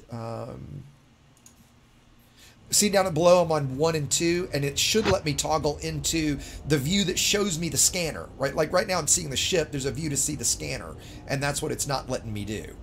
But I'm not going to worry about it because it's not that important. Let me see if I can. Yeah, I can get into the third-party camera, which is all I really care about. And yes, absolutely, Brant's audience participation is absolutely encouraged. Any of you guys that would like to join us for just in general to chat with us, or for CQC at the end, you certainly don't have to be in Discord, but it obviously makes it a lot easier because we do capture the flag. So please do come join us in Discord. The link's in the description of YouTube, and it's down in the social section of Twitch. So yes, absolutely, everyone is invited. If you're looking for a group to play with, we're not a PvP focus group specifically. We kind of have an allied group that we work with that is more the PvPers of the group. But if you're looking for somebody to come have some fun with and shoot at, please come join us, right? Okay, so who is going to fight with Mr. Ascorbius here? Me. Wait, what? I called it. Yeah, I'm here too. Lego? I called it first. No, you saw it. The lining up, this makes me very scared. Okay, wait a minute. Let's do this. Who's flying what? Who's flying let what? him choose. It doesn't matter. Flying my Python. No, we're not going to push Python. We're not going to. Python's a little, Viper's a little too small. Pasto, what are you in? I said Python. Yeah, I'm in my Fer-de-Lance. Yeah. Is that what you're in? Fer-de-Lance. Is that what you're in, Lego? In my newbie Fer-de-Lance. Yeah. Okay. We're going to go up against Aposto. We're going to go up against Aposto because you've got gimbaled weapons, right, Aposto? Yep. Okay, we're going to go up against Aposto. kind of a mix of it's not the strongest shield, it's not the strongest hull. It's something that I think anybody can probably build with very little engineering. Great. You got this, Scorb. Okay, so Ascorbius, my rebuy is only 5.6 million. Great. So what we're going to do here? Just check what mine is. So what we're going to do here is we're going to be like. So let's talk about a little bit of etiquette, like the video starts. First of all, we want to get a good 15 or 20 kilometers away from the station. So Ascorbius, head for the planet that's nearby. Just floor it, and Aposto, if you can see him, and you'll follow him. A lot of times, a good idea is you can just find randoms, right? We can't because we're a multi-crew, Aposto. That's true. You can find just randoms. And Spatula, man, if you're up for joining us in chat, please do. If you challenge somebody, a lot of times you can set terms, right? There is a number of really toxic players in the game, but the reality is the majority of guys are just like the rest of us. They're really nice, fun guys that want to have some fun playing a video game. And a lot of times when you'll say, hey, can we go to 20% hull or stowing weapons or charging FSD, and don't have to go to the death, of course they will. Now, you always should be ready to get killed, because you never know what's going to happen. Somebody might miss you stowing, they might miss your charge, it can just happen. But if you do set those terms up front, generally, people will follow that. Aposto, do you see us? Are you following us okay? I'm 20 kilometers straight out from toward the planet from the thing, and I'm sending you a wing invite because I'm right next to them. Okay, you have red engine trail? Yep, he does. Morbius? All right, yeah. I think I see you. Okay. I put in a request to join the private group. Can you accept that real quick? I can. So Hold on, just get it. Of course I can. Right. Thank you. Just checking that I've got crimes. I got you too, Cruddy. Yes, that's another thing. Making sure you have crimes off. It really sucks you start a fight and all of a sudden you get wanted for a friendly engagement. So always make sure you've got crimes off. It's a good thing to ask your opponent that, just to confirm. We've all forgotten it at one point or another. It does kind of suck to all of a sudden get wanted and I've got to go deal with an interstellar factor. You might have NPCs jump in the fight and attack as well and spoil your fun. Ascorbius, why don't you tell us a little bit about your build? Oh, my build is bog standard. Okay. Apart from I've engineered the multi-cannons. Okay. The sensors are wide range. Okay. Not like differ distance, and I don't know why I did that. The thrusters are up to, what are they up to now? Grade 3 dirty drive. Okay. One of the engineered shields, full hull, anything like that. And while that is definitely important, guys, for getting the experience, that has nothing to do with experience, okay? It has to do with you're going to win and how long you're going to stay in the fight. And like I said in the video, if you are the type that's going to equate winning with fun, early PvP is going to suck for you. Okay, so don't equate that, right? Equate fun with fun, learning this stuff, right? Now, I do want to go back quickly because we did skip over this and talk about engineering a bit. The engineers you're going to want for a base level to be competitive at the base level are going to be Lee Chung for the shields, DD Vaderman for shield boosters. You're going to want Celine Jean for hull. You're probably going to spend a lot of time with Celine Jean. And Twin, if there's anything you can do, you're leaking and echoing pretty bad. You're going to want Celine Jean for hull. You're going to want the Dweller, Felicity Farseer, and Heratani for your core. So you can do your distributor, your power plant, your thrusters. Felicity's going to let you do thrusters up to grade 3, and that's generally, that's good. Grade 5 is obviously better, but 3 is definitely satisfactory. And then for weapons, you're going to want Todd the Blaster for railguns, and you're going to want Bill Turner, right, guys, for plasma accelerators. Is that right? Yeah. Correct. So. Okay, so then beyond that, you're going to want everybody pretty much, but those are the ones that you can get by with, right? All right, are you guys ready to go? Well, do we want to talk about setting up and lining up? Yeah, absolutely. Absolutely, we do. Absolutely, we do. Thank you, Pasto. So in general, and Pasto, are you guys right in front of? I'm in the third party camera, way far back. Are you guys facing each other? I'm facing him, and I'm 2 kilometers away. Perfect. Okay, so what the general etiquette is, you're going to face each other. You're going to say, are you ready? Yeah, we're ready. Then you're going to say, okay, go.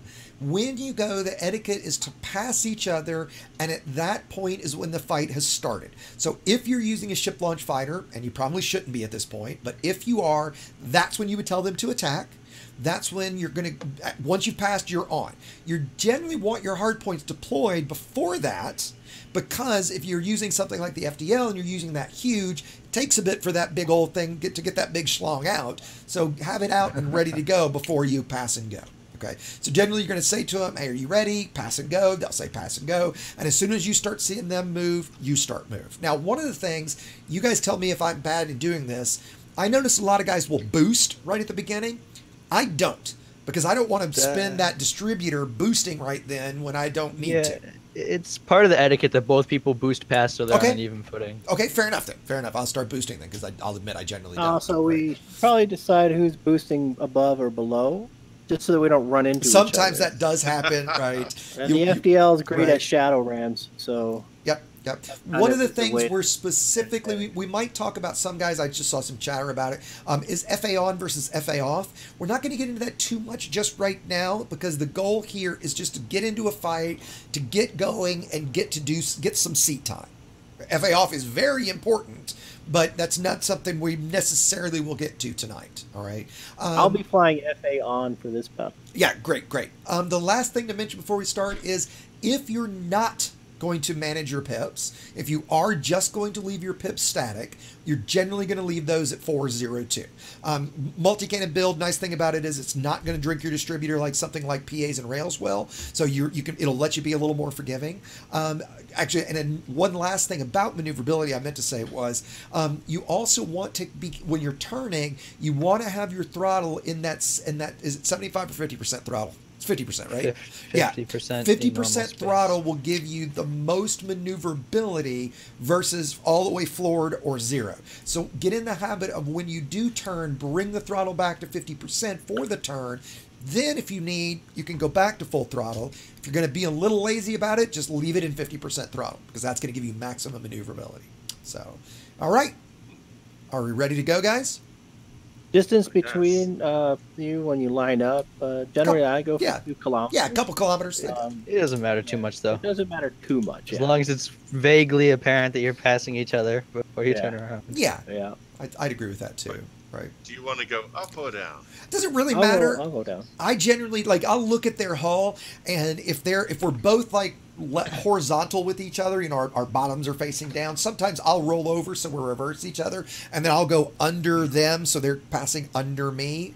But it is pretty rare you wind up bumping into each other. It does happen, but I try to make it real obvious. Feels like pistols at dawn. It kind of is. Yeah. It kind of is. Right? Kind of is. Yeah, Travis, you're not wrong. I tend to always go. I always tend to go up. Right. And there you go, Twin. I just unmuted you. Thanks, buddy. So who's throwing the glove out? Go. Yes. I challenge you, sir. You just got it. For honor. All right, you guys ready? For honor. Go. I say. For glory. Kick his ass, Scorb. So we boosted. I'll believe in you, Scorb. Boost and go. I'm going over you. All right, okay, now we'll turn and start your turn. And I see Apostle just deployed hard points. Wait, you're a little far away, Scorb. Don't fire yet. You're way out of range at this point, right? So you're just going to be wasting ammo. Now slow down a bit because you don't want to fly past him. Now unload on him. Right. There you go. And you want to try to turn and anticipate his turn, okay? And be careful saving that boost for when you really need it, all right? So see now, and I'm going to be talking while he's fighting. Scorb, don't necessarily try to listen to everything I'm saying, because I'm also kind of talking for the stream, and kind of wish I really could get these sensors to work so I can see where he is. But right now, as a Scorpius isn't taking shots, it would be a good time for him to pipe some energy back into his engine distributor to get some of that regen back, right? But again, Scorb, don't worry about that too much for now. Okay. There you go. If you've got chaff, and I think you do, Scorpius. Yes, chaff. There you go. Make sure you're not forgetting to use your chaff. There you go. And are these fixed or gimbaled? I haven't got them targeted. They're gimbaled. They're gimbaled. Okay. No problem. Right. And like I said, I can't get this goddamn targeting. It won't show me. Is there a way for me to change the view from the way here? It's showing you the ship display. Yeah, that's what it's like you use what you'd use to tab left and right through menu things. No. I'd put more pips to shields. You may have to bind it. That's what I thought I did, and I couldn't fucking find it. PvP is right, nice, Jason. Right. The crazy thing is, I actually can enter the gunner role. And actually, yeah, I'm gonna stay in the gunner role, even though I don't have a gun. Oh, good turn. Oh my god. There you go. There you go. And like I said, being careful that you're not firing if you're not within, really with multis, unless you've done long range on them, if you're not within a couple kilometers, you're not really doing a whole lot of damage. The damage fall off, if I remember right, is 1.5 kilometers. Right. Yeah, you want to know what the fall off on your weapons is for the optimal range. Yeah, make sure so you're keeping him watch targeted. your There you range go. too. Yep. And Scorpius, I see you're losing his targeting. Buster, are you doing something that's breaking that? Nope, I'm just evading. You're not hitting him with target lock? Yeah, you're not No, losing. I did once before. Okay. Right and that's now, fine. I just want to make sure I'm I'm understanding. just evading, like doing some barrel rolls. And at Scorpius, it's great that you're And keeping boosting. 4 pips in shields, right? Make sure you're getting some pips back into weapons when you need them. There you go. Right now, I would go engines maybe, and then weapons. Yep. And now under 2 kilometers, now you want to open fire again. Yeah, go ahead and shoot at me now. There we go. There's some Remembering to pop chaff. Basically, it's when you're taking fire again. Right now, pop that chaff again. Yeah, there you go. Or did you chaff? Nope, Scorp, make sure you're popping chaff. Oh, I think if you're in gunner roll. Oh, is that what it is? Is that what it is? Is Yeah. it me? Oh, you've got his chaff. Okay, hold on. I do have his chaff, don't I?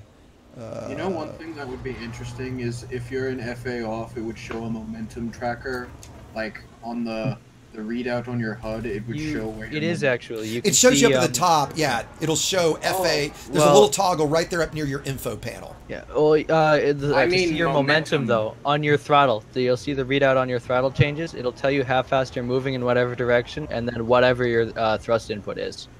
Yeah, that's big. So you see how the bars kind of change when you go into FA off. You there can you use go. that to kind of judge. Yep, there. Pull up. And again, another thing you want to try to be thinking of Ascorbius is ahead of time where he's moving and anticipate that so that you're turning with him before he makes the turn, right? So that you're keeping totally open, so I'm gonna hit shots. Yeah, so you're keeping as much fire on him as much as you can. There you go. Okay, now He's too far away. Okay, yeah, he is, and make sure you're getting some pips back away from you. So now we're going to do some jousting. Yep, and make sure you're getting a pip back to weapons. There you go, right? And this, guys, is where pip macros really come in handy because you can just know, shit, I need 2 pips to weapons. You hit that one macro, now I'm at 402. Oh, he's passed me again, 420, so I can get pips back into engines. Those macros, a lot of the big guys are going to run macros a lot. So you don't have to think about, you don't want to have to go like reset, left, right, you know, all that kind of crap while you're in the middle of a fight. There we go. That's right. Shoot me. And also, Scorpius, don't, like, if you're full throttle right now, stay away from full throttle. Like, you don't have to keep passing him so much. What's important is keeping him in front of you, right? So keeping at half haul. Now your shields are down, so what are you going to do? Yeah. Yep. Pips are in shields right Pips now. You want to throw, as soon as your shields go down, you want to throw all your pips out of systems because that doesn't matter. Now, until wait a minute. Oh, right. That's right. Until you're ready to start recharging there you your. go. There you go. Yeah. But for now, you need maneuverability so you can evade my shot. I hear that they're starting to regen, so now you want pips back into systems. And watch where I am too. Like, you got to kind of pay attention. Yep. Your shields are going to come back up now, right? So I'll shoot you a little bit. Damn, you turned around fast. Yes. Hey, Talex, thank you very much, my friend. I just saw your generous donation there, buddy. I will absolutely have a beer on you. That is most appreciated. And then let's talk about reticles. Let's talk about reticles because this, I think, is very important for new people to learn right away. Yeah. Especially with plasmas. Yeah. So, you know, are you leading your target? Where is your reticle? And then how am I affecting the reticle on your screen? Like right now, my reticle for aiming at you is pretty stable. I can line up a shot whenever I want. on your screen, how does the reticle look for you? Is it moving? Is it all over the place? Yes. Yeah. So I am flying evasive, and I'm keeping the reticle on your screen all over the place. So how do you do that? How can I avoid that? Randomly, you're going to want to use your vertical and lateral thrusters to combine it with a boost and get some barrel rolls, maybe, going. So one of the things to point out, guys, is remember your pitch rate is much faster than your yaw rate. Okay, so you don't want to try to yaw turn to your ship. You want to do what Scorpius is doing right now and pitch as much as you can. So you're going to pretty much roll to get lined up on the target so that you can then pitch up or down to that target. See how, like, I'm rolling a lot, right? Try. There you go. There you go. Okay. So I'll tell you when your reticle starts moving around on my screen. So try to be maneuverable, and I'll tell you what I see. And boost turning is also a great... There you go. So when you boost, make sure you're turning. Now you move the reticle there. There you go. Okay, now change directions. And boost in the other direction. There. You totally moved the reticle there. There you go. Yep, there you go. Yep. You're out of his fire arc there. Let's drop back in the seat. All right. I'm going to shoot at you again.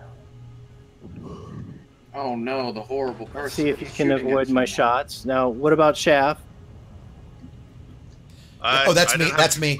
That's me. That's me. Come on, man. That's me. Sorry. As soon as you start taking fire, you want to chaff. And actually, that's not exactly right either, because sometimes you can time a chaff a little bit better and wait, and then get your reticle, get the enemy's reticle to start moving, and then hit your chaff, so you're not wasting your chaff. Oh, well, that was pretty good right there. It's not letting me chaff. Maybe I don't have that bound for some reason. Okay, shields are down. So full pips to engines for the moment. Okay, now I'm gonna start flying a little bit less evasive, and I just want you to start shooting at me. Right. So there we go. Did we finally chaff? I need to try and stay behind you, don't I? Yep. You want to try to get behind me. That's right. Or at so least I'm doing a little bit of a reverse ski now on you. Yeah, do that. Since we're not doing, somebody let you get behind me. That's some nice PvP. Go ahead. You got a comment, Apostle. That's some nice PvP. I'm going to shoot at you now, so please don't take it bad, right? But you know, guys, I am a very polite Care Bear and here's the thing, PvPer. like getting somebody like an Aposto and like a friend of any kind that you can practice with and work with and not worry about dying very quickly or having to eat a big rebuy. This is how you learn, right? Because if you go to some place like the PvP Hub or a community goal system or something like that, people are not going to be nice, right? They're just going to start blasting at you and kill you as fast as they fucking can, right? So learning with some friends is where you want there. to Gotta learn hard. There we go. You should be shooting that whole time. There. Now you're landing shots. Now I'm just doing some reverse ski barrel roll, right? But you're still landing shots. Okay. So now I'll start combining some boost and get away from you, and now you're not landing shots at all, pretty much. There you go. So I am evading your shots. You got me. Yep. Trying to. When you see somebody, you'll see their boost. You see their thrusters light up. Be ready for that turn, right? Be ready for your boost because if they boost, you know they're coming by you. There we go. How to be helpful in multi-crew bike Zeus. That's great. Oh gosh.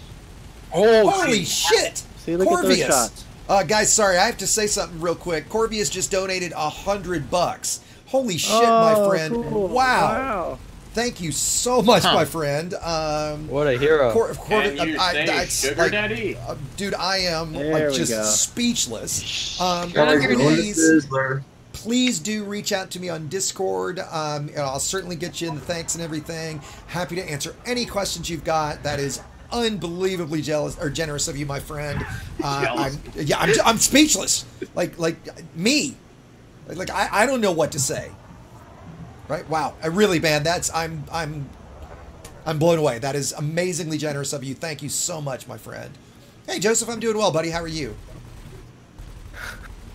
And yeah, Corvus, again, please do ping me in Discord. To get those shots. You know, I want to make sure that, you know, I get should have a stable reticle on your screen now. Yeah. Right? Great. There you go. Thank you, my friend. Okay, now I'll chaff. Wow. Amazing. Start changing direction, and you see now how I'm not taking fire. It's as simple as that. So for those joining... and flying evasive. I'm staying out of your fire arc. Remember, I've got his chaff. Hey, Ascorbius, I tell you what, let's do this. You yell out chaff when you want me to chaff. I'll be your chaff button for you. For those that are just joining, we've been doing some PvP training tonight. So this is Commander Ascorbius, another great content creator on YouTube. This is literally one of his first PvP engagements ever. So try and evade. The other voice you're hearing talking that I'm talking over is Apostolakis, who we're fighting right now. And we're just doing what the best thing you guys could do, which is get a friend and start shooting at each other. No, Editress, I'm not. I'm kind of semi-retired at the moment. I'm not working full-time, which is why I can dedicate so much time to this. I did. Thank you, Scurrius. So I am making some income from it, but certainly not enough to live off of. I'm your chaff button, Corey.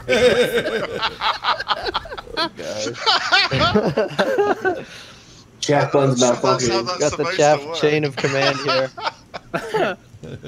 All right, so here, let's see if I can hit a shot, land a shot here. We need the from Spaceballs. Preparing to chaff, sir. Preparing to chaff. Chaffing now, sir.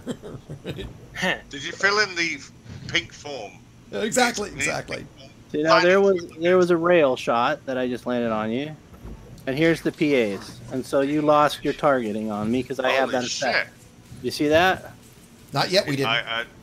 All bunch of stuff going on right now. There, we lost you. Yep. So that's one of the buttons you're going to want to have bound, guys, is your targeting, your target dangerous button, because you're going to come up against a lot of PAs with target lock breaker. And Aposto, start letting us have it with the target lock breaker. And you need to be able to get right back to that target lock whenever you lose it. And here we're taking some hull hits because we don't have an engineered hull, which for a hull tank, like what we essentially have here, you're going to want. Glass is going. That's very normal in the Chieftain. I lose my canopy there, a you lot got your of times. Shield. Now, if I would have targeted your shield generator or your power generator while your shields were down, which I didn't, especially hitting you with rail. I feel like I'm in a lot of trouble right now. Yes, I opened up a little bit on you. You are. And yes, I gave you a little taste. A little taste. Hold on, one at a time. I think Twin had a question, or Pierce. Y'all are in 20, right? We're in my private group right now. Yes. Well, yeah, but you're in 20. Well, we're in 20. Yep. We're outside Home City. I just thought I might want to come watch. Yeah, please. No, please do. And somebody asked about using a joystick. Yes, I'm a HOTUS pilot. That is definitely a personal preference thing. I think the immersion and the fun of using HOTUS trumps. Oh, my shield! Trumps everything. There we go. You can arguably you're malfunctioning all over, right? You can arguably be more precise with keyboard and mouse, but I'm going to pick it. Nope, keep at it. All right, so now let's do this, Pasto. So I kind of want to show everybody the difference here between learning, and this is great, and Aposto being gentle to us, and obviously try not to kill him, Aposto. Once our shields come back, Aposto, lay into him. Great, Alien. I'm glad. Alien Ramen, love the name. Awesome name. And glad you're liking the videos, buddy. That's great to hear. So yeah, once we get our shields back, there we go. All right. So let's get lined up with each other, and I'm going to be better on your chaff, and there we go, chaff, and Aposto lay into him. I mean, don't kill him, but and Ascorbius try to lay back into him as well. Go. And we'll see kind of the difference. Tattoo Chip said this is going to be good. Oh, I'm going to miss all the fun. There we go. Oh, we're not done. Aposto, go for his power plant. I want to show him. I want to show him what a power malfunction is like. You might die before I get his power plant. Well, hold on. That's what I'm saying. Just go. Don't go for anything but his power plant right now. And Aposto, confirm for me, you're in a bye week build, right? No. Oh, you're okay. Is it a prismatic? Class 4 prismatic. Okay, okay. So he's in a very strong shield build, guys, which is why we haven't taken his shields down at all. I feel better about that now. One thing to point out, Aposto mentioned earlier, guys, you'll see on my screen, Chaff is low power, and that's because he has made the mistake of not getting his pips back to his systems yet. And so not only are shields regenerating slower because of that, I don't have enough power in the distributor to even use Chaff. So there, now we've got our pips back, and now I can use Chaff again. That's okay. That's okay. You're doing great, Ascorbius. Don't sweat it. There's a lot to do.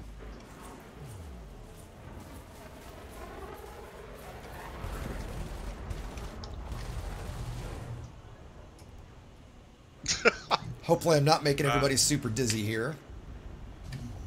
Oh, he's behind you. There we go. There we go.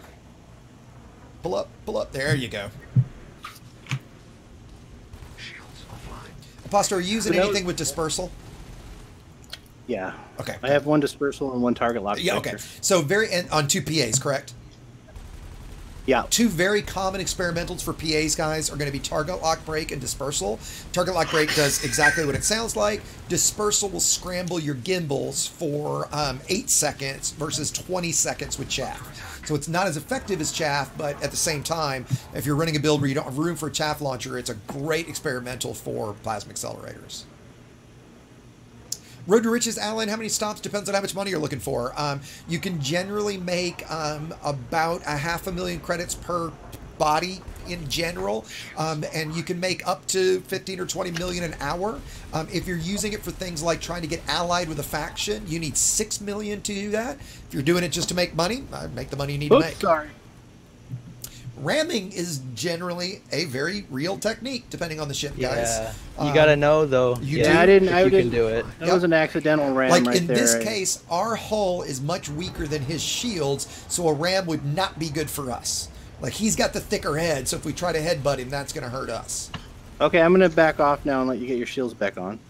Oh yeah, and I'm on 9% hull. Yeah, that's why. 9% hull. And I'm going to show our go ahead and modules. try to take my shields down because I'm down to one. Like, what is my shield? I'm at 23%. I bet you can get my shield down. I'll try to be a little evasive, but not super. Yeah, so just keep shooting at him. There you go. There you go. And make sure you go back to, after you boost turn, go back to that 50% throttle during the turn, Scorpius, so that your maneuverability is, yep, great. There we go. Getting close. Aposto, I just saw the name of your ship. That's great. The Kegerator. Yeah. I sound like Ryan Reynolds. There. I'll take that as a big compliment. I mean, a little bit. I can see the resemblance. I can hear Then it too. whose kitty litter did I just shit in? Trying to thinking of a Deadpool quote. What was the guy's name that what was the guy's name that that he met in Jackson? He worked with in Jacksonville at the TGI Fridays. It wasn't Bill, was it? Cool. Now we're doing a little bit of jousting. I'm trying to remember that guy's, right? Cool. And yeah, Joseph, incendiary on multi-cannons is very popular. See, I came to a complete stop there. Incendiary multi-cannons generate a fair bit of heat is going to be the main negative, but they're very good because that makes them much more effective against shields. And Ascorbius, what do we have on our multi-cannons on this build? Overcharge. And what experimental? Do you have one? None. I ran out of mats. Okay. There you go. My shields are down. And now, what are you running for hull, Aposto? My hull is the military grade. Okay. And it's 2,000. Okay, which is, for an FDL, very good. I think, wait, what is my resistances on this? I forget. The hull is at 28, 9.6, and 0. Okay. Wait, no, wait, that's wrong. It's at 14, 28, and 9. And as you look, guys, his hull on his shield build is better than our hull on this hull build. So you still do want hull under that shield for either when your shields do drop, you can stay in the fight that much longer, or if somebody's using phasing weapons, and phasing weapons will cut through shields to do hull damage directly. Also, notice too, like, my shields are not regenerating. Like, it's going to take a half hour for a prismatic to come back. So forget it. Right? Right. Like I put full pip into shield right now, and you might see one box popping up on your end to see That's right. back. Yeah. That's right. So if you are running a shield build, once you've lost your shields, you're just going to go either 0-3-3 or 4-2 or 2-4, whatever you need based on your weapons, because your shields, there's no way he's going to survive another 30 minutes. He's never going to get his shields back. Yeah, I'm just going to have to evade now and shoot you. Yeah. To win. And so now what I think I'm going to do is, why don't we, and Ascorbius, if you want to go back and repair and have another fight with somebody, I think that'd be great. I'm going to jump out of multi-crew, get back in my ship, and then go fight somebody from my side so everybody can see kind of another view of the fight. All right, good job, Ascorbius. I'm honored. Let's get close. To play with you, and I'm a fan of your YouTube channel, so that was pretty cool. Maybe reword that, Aposto. You're honored to play with him, you know. Right, oh yeah, honored. Right. Here we go. Are you gonna fight out of VR? All right. So Joseph, the bow, buddy. the bow. Buddy. Bow to your sensei. Are you going to be fighting a pro or another newbie? Okay, so hold on, guys. I'm going to ask a couple questions in chat. Right. Joseph asks, if you store a module in a station that doesn't carry a specific module, can you put that module on another ship? Yes, of course. I'm off the station. Right, so if you're in a station and you store a module from one ship, get in another ship, you can then put that module on the next ship. That's exactly how stored modules work. You can even ship modules between stations to swap things between ships. The only module that can't be shared between ships is the actual hull itself. Okay, so if you engineer a hull on a chieftain, that hull you can store it and swap on a different hull on that chieftain, but you can't put that hull on any other ship. It has to be just on that one chieftain, right? Well, it can be on another chieftain. Another chieftain, yes, that ship type. Forgive me. Another exactly. Ship type, like so. If you were to say engineer the crap out of a sidewinder hull, you can put it on another sidewinder. Right, but you can't put that on another eagle or an adder or anything else. Right, or an anaconda or a corvette. Sidewinder hull on an anaconda. It's a little tight. Oh, hey Puffle. Hey Puffle.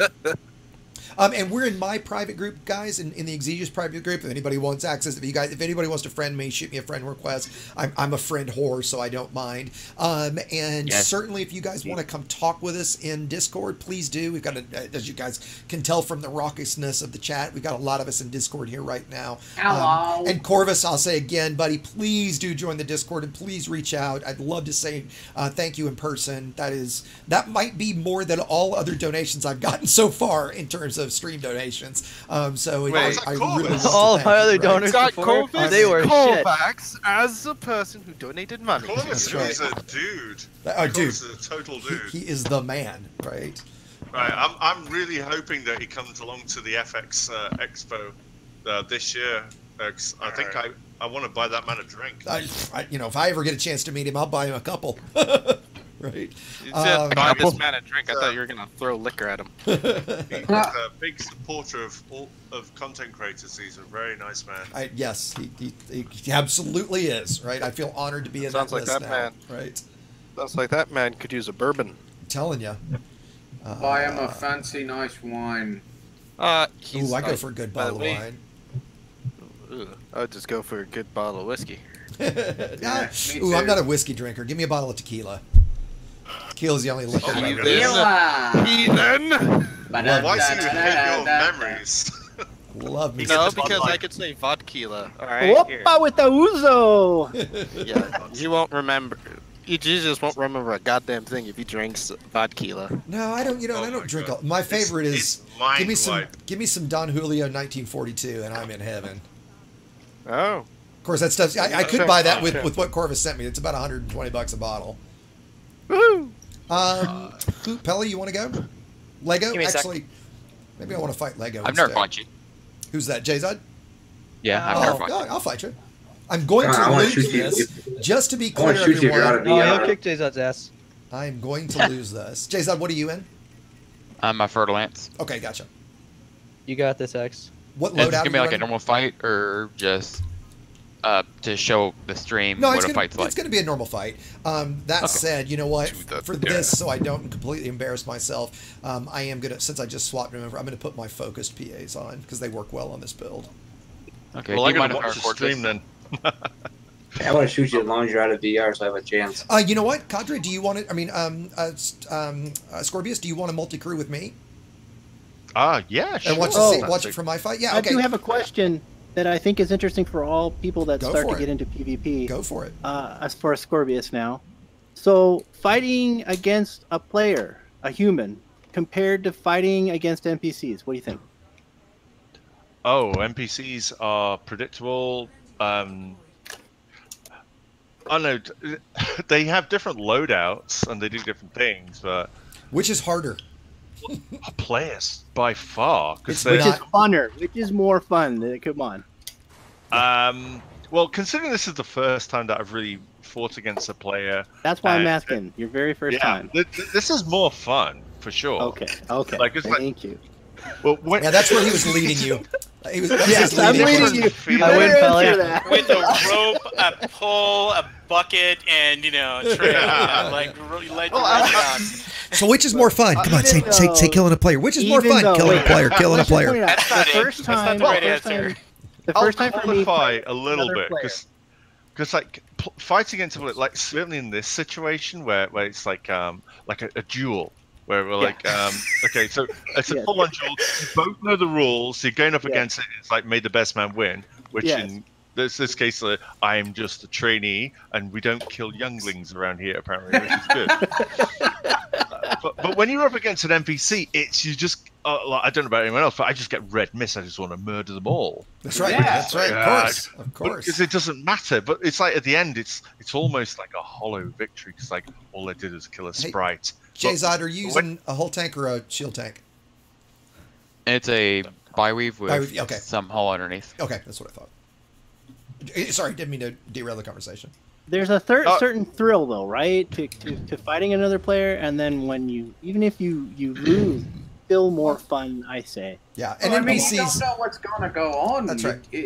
It's all just confusing sometimes. It's just like, where the hell is he going? Well, and a couple people posted in stream, and they're right that NPCs can cheat in terms of chaff and cell banks and heat sinks, and they get unlimited there, right? Which gets really frustrating, especially if you're in a smaller class ship going up like those pythons that'll just cell bank and forever, right? That said, I'm with where Aposto is trying to lead us, which is fighting NPCs is dramatically more, or humans is dramatically more fun than fighting NPCs. And Jay-Zod, follow me. I just left the wing just so I can get Scorpius into multi-crew with me. Okay. And before we start, do you mind if I record my view? Oh, no, of course not. Of course not. Okay.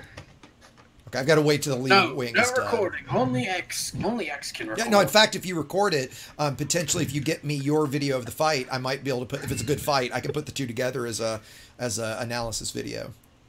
I can send you what I was recording with you guys, too. Okay, so let me get a Scorpius in. Now, everybody forgive me. I am going to switch into VR for this because I can't do shit when I'm not in VR when it comes to combat. I'm already bad enough anyway, right, if I wasn't in VR. I'll just do this for the fight after the... Oh, you're already in a crew. You got to leave crew, Scorpius? Even though I left the crew, your crew is actually still active. Really? Yep, yep. It's just how it works, unfortunately. Yeah, imagine that, huh? Okay, well, that's awkward. Oh, and there, you know what? Oh, you know what? Somebody, I know there's a way to do polls. I know there's a way. I got to figure out exactly how to do this. I know there's a way to do polls through chat now, but I'm curious what everybody thinks. If anybody has votes on my my No Man's Sky video, is No Man's Sky an embarrassment? Is the progress that Hello Games has made on No Man's Sky an embarrassment to the progress Frontier's made on Elite? Yes or no? Yes. I don't know. They did have a lot more ground to cover, you know? And Elite doesn't? Elite was better off to start. But we're still talking about how much has been added to the two games. No, they have added a lot more. That's true. In the same time they have. You know what would be a better way of wording that maybe is, wouldn't it be great if FDev would put as much effort into the game? Oh gosh. Sure. Because that's what we're really getting at. Exegesis, but you know, you're gonna piss off. That's not clickbait enough. Come on, I've only used used one clickbait title in my whole time. The major difference is that it's going to be No Man's Sky released their new update, F-Dev Furious. Click here to see why. Yeah, there you go. That would be good. Why is this elite player furious over No Man's Sky? Right, those kind of titles. Yeah, there you go. Yeah. 10 reasons to be furious over. Sorry, go ahead. Go ahead. No, I was saying 10 reasons to be furious over No Man's Sky. Those kind of click titles. The major difference there is No Man's Sky has a direction. It has a user community that knows what they want, and the Elite Dangerous community, they know what they want, but the developers don't communicate with them at all. There you go, Scorpius. Okay, there's your invite. Okay, so guys in Discord, if you guys can maybe do me a little bit of a favor, somebody, if you guys are watching chat at all, if there's chat questions that come through that are relevant that you guys can answer, if there's things you can shout out to me to answer depending on what it is, that'd be great, just because now that I'm in VR for this fight, I can't see chat. Otherwise, chat, forgive me that it's going to be a little quiet here for a bit. So are you going to be outside Home City? Yep, that's where we are right now. If you, if there's anybody else, we'll wait for just a second if you want to come out and find us. Maybe wing up with the guys. Like Cruddy's out here, Cadra Star Killer's out here. You can wing up with Cadra because he's right here in front of us. Cruddy, Lego's out here. I'm just outfitting my What's the star system naming? It's LHS 20, and we're in Exesius's private group. Yeah, I'm just outfitting my kill back real quick, but I'll be out in a second. Okay. No worries. This co-pilot position is great. It does have a good view up there, doesn't it? Yeah. All right, J-Zod, you ready? Let me make sure the recording's ready going. to embarrass me? Yeah, I'm ready. A good idea, guys, another thing is to look at somebody's build before the fight starts so you know what you're coming up against. So here we've got what's called a bank tank. So he's running a hull build with a bi-weave shield generator and a sealed cell bank. I've got 2 cascade rails, so I'm going to be really paying attention to those cell banks to see if I can neutralize those. He's got 4 PAs and a multi, which is telling me he's probably got the multi on the huge and the 4 PAs on the medium. I'm guessing maybe the multi is overcharged gimbaled. Yeah. Okay, and the PAs are probably a mix of target lock breaker and dispersal efficient. Yep. Good guess. All right, there we go. And I'm looking for boosters. He's got 4 boosters. He's got 1 heat sink for the cell bank. He's got chaff launcher because I'm all fixed. That's not going to bother me. The boosters. He's probably got a mix of heavy duties and resistant augs. Yep. All right, there we go. And so what I'm going to be paying attention for is trying to get, obviously, once I get his shields down, is try to switch over and get some pack hounds on him. Now, he's going to have plasma accelerators with target lock break, which is a really good missile thing, because as soon as I lose lock on him, I'm going to have to wait for that lock to come back, and if I lose lock again, I'm not going to be able to get those missiles off. So if you do come up against somebody that's got missiles, making sure you're hitting them with target lock breaker is really key. So, here we go. Pass and go. Yep. Alrighty. You got this, X. My game's We'll frozen. see how bad. No, you got this. And so you guys should notice that I'm going to be as active as I can be with my weapons. Oh, hold on a sec, Jason. Hold tight for me. I want to turn on. I've got graphic effects off, so my PAs look terrible. Hold on just a second. Let me change that, if you don't mind. Sorry. Hold on. All good.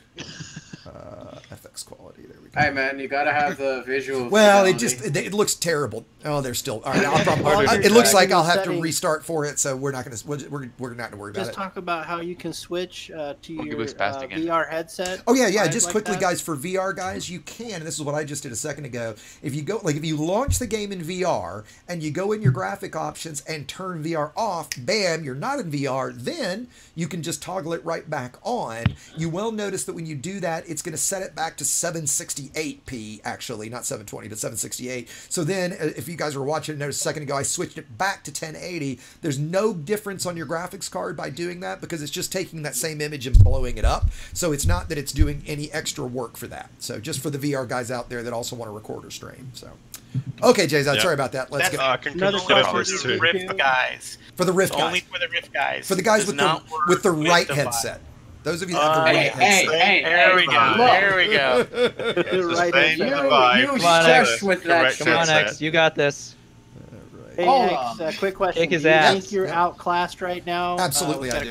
You are not. You got this. Is it because large versus medium, though? Do you think that, or? Oh no, he's just J-Zod's a better pilot than I am. By the way, we're in 2 medium Right. ships, right? I'm going to record this from external camera, Hi, Belly. so give it a good shot. Hi, Belly. Where's everyone else? Oh man. Hopefully I you can forgot. see my pips, so you will see that I'll change my pips quite a lot. Ramnos. I hate when my PAs look like this. It looks like cannon rounds. It's so hard to see them. By the way, which way did y'all head? Toward the you guys planet. Toward the planet. Oh, of course you did. And so now, since my shields are down, I'm going to put full pips in engines to get them back. And he's got a corrosive multi-cannon, so that's going to increase my hull damage when he hits me. Now that my shields are starting to regen, I'm going to put full pips in those to start getting them back as quick as I can. You're also, the guys on screen can see when I'm going FA off. I'm trying to do that whenever I'm turning. I'm trying to anticipate when he's going to turn so I can get that turn in. I'm not seeing any... We're like 20 out. Just head towards the planet. You'll see it in about 10. Somebody send him a wing invite. Who? Twin Leaf. I think Pelly's lead. You're in a private group, right? Yeah. I just saw Pelly go into the station. Oh, here, I got you. I am outfitting a strong ship. Better be that FDL. And you'll notice, like, Take a look. when I get to distance, I'm holding my PA shots because not only am I not going to land them at that range, if I did anyway, my damage is going to be so much less at that point. And so my shields are down again, so I'm not worried about my shield regen right now. You're running efficient APAs? I'm running focused, actually, in this build. Focused. Focused actually has the really high max damage range. Okay, now my shields are regenning again, so I want to get pips back into shields to get them up as quick as I can.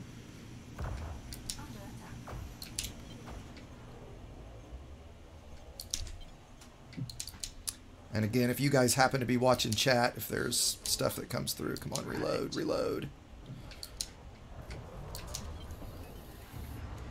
Somebody asked why you only have 2 PAs when the chieftain can run 3.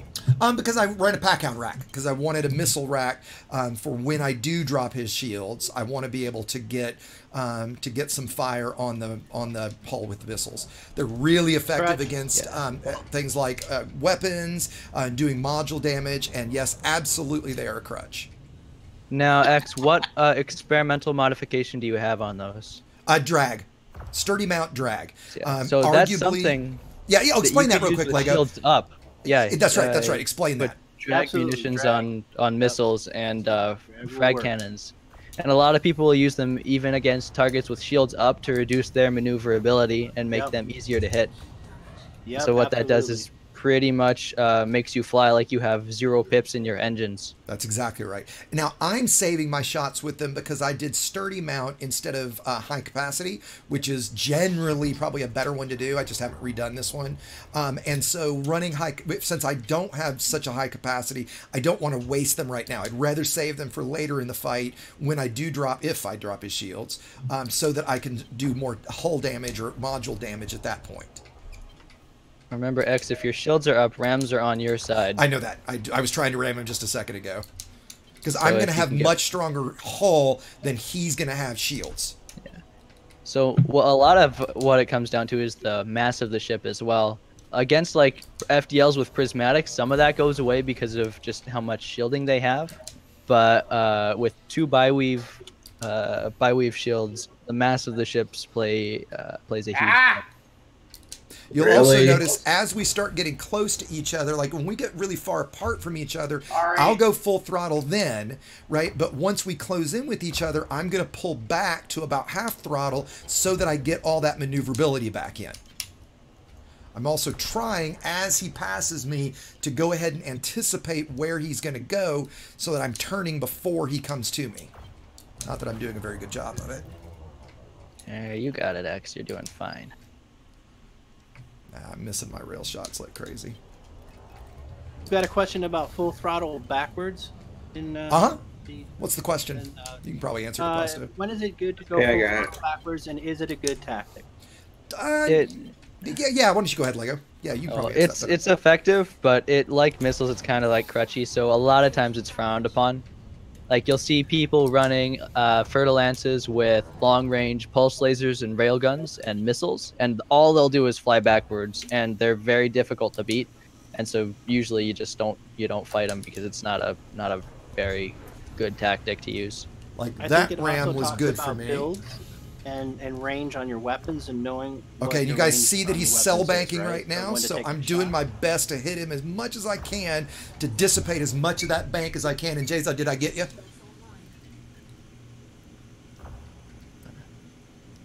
Jason's gone full try hard. Yeah, he's muted. But you know, also knowing how much banks restore on each ship with each build is good. Because like with a bi-weave shield with 2 boosters and 2 banks, it'll fill them back up almost completely. Yep. And it J-Thud is running 4 boosters and 1 bank, so it won't fill him back up very much. That's right. And I'm pretty sure I canceled it because he's going again. And I missed that one. I got that one. So I got 1 in there, so I'm pretty sure I canceled part of it. What are you doing to my fucking killback? Hey, get a room. Okay, he's going for it again. And see, that was a good idea for him to try to use that cell bank up close because they're much harder to hit. You know, I'm going to be much less accurate up close than I would be at range. So it's much better for him to use his cell banks when we're close or at very long range. Although he might think that I've got long range rails, which is very common. I'm actually using sturdy mount on this one. So if he was to bank at longer than 3 kilometers from me, which he can easily pull on me, that would be another good time for him to cell bank. Not right there when he's right in front of me. That was not a good time for him to cell bank. Because I probably hit him with all 3 that time, and I've got 2 cascade rails right now. So if I land 1 shot, I dissipate 60% of his bank. Do you guys think he's running rapid or specialized? I haven't been looking that closely. It's difficult to tell. Yeah. The other thing though is a lot of people. Yeah, usually with bank tanks you super fast and run specialized. Either.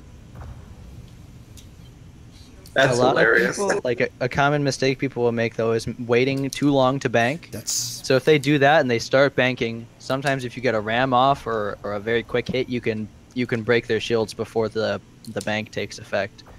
So you want to watch for opportunities like that. So I'm hoping everybody's also seeing. I know when I'm looking around in VR, it's hard to see, but if you see me you can't managing my pips bit. Hey guys, if you guys are not talking about the fight, if you guys can hold it down for me, I'd appreciate it.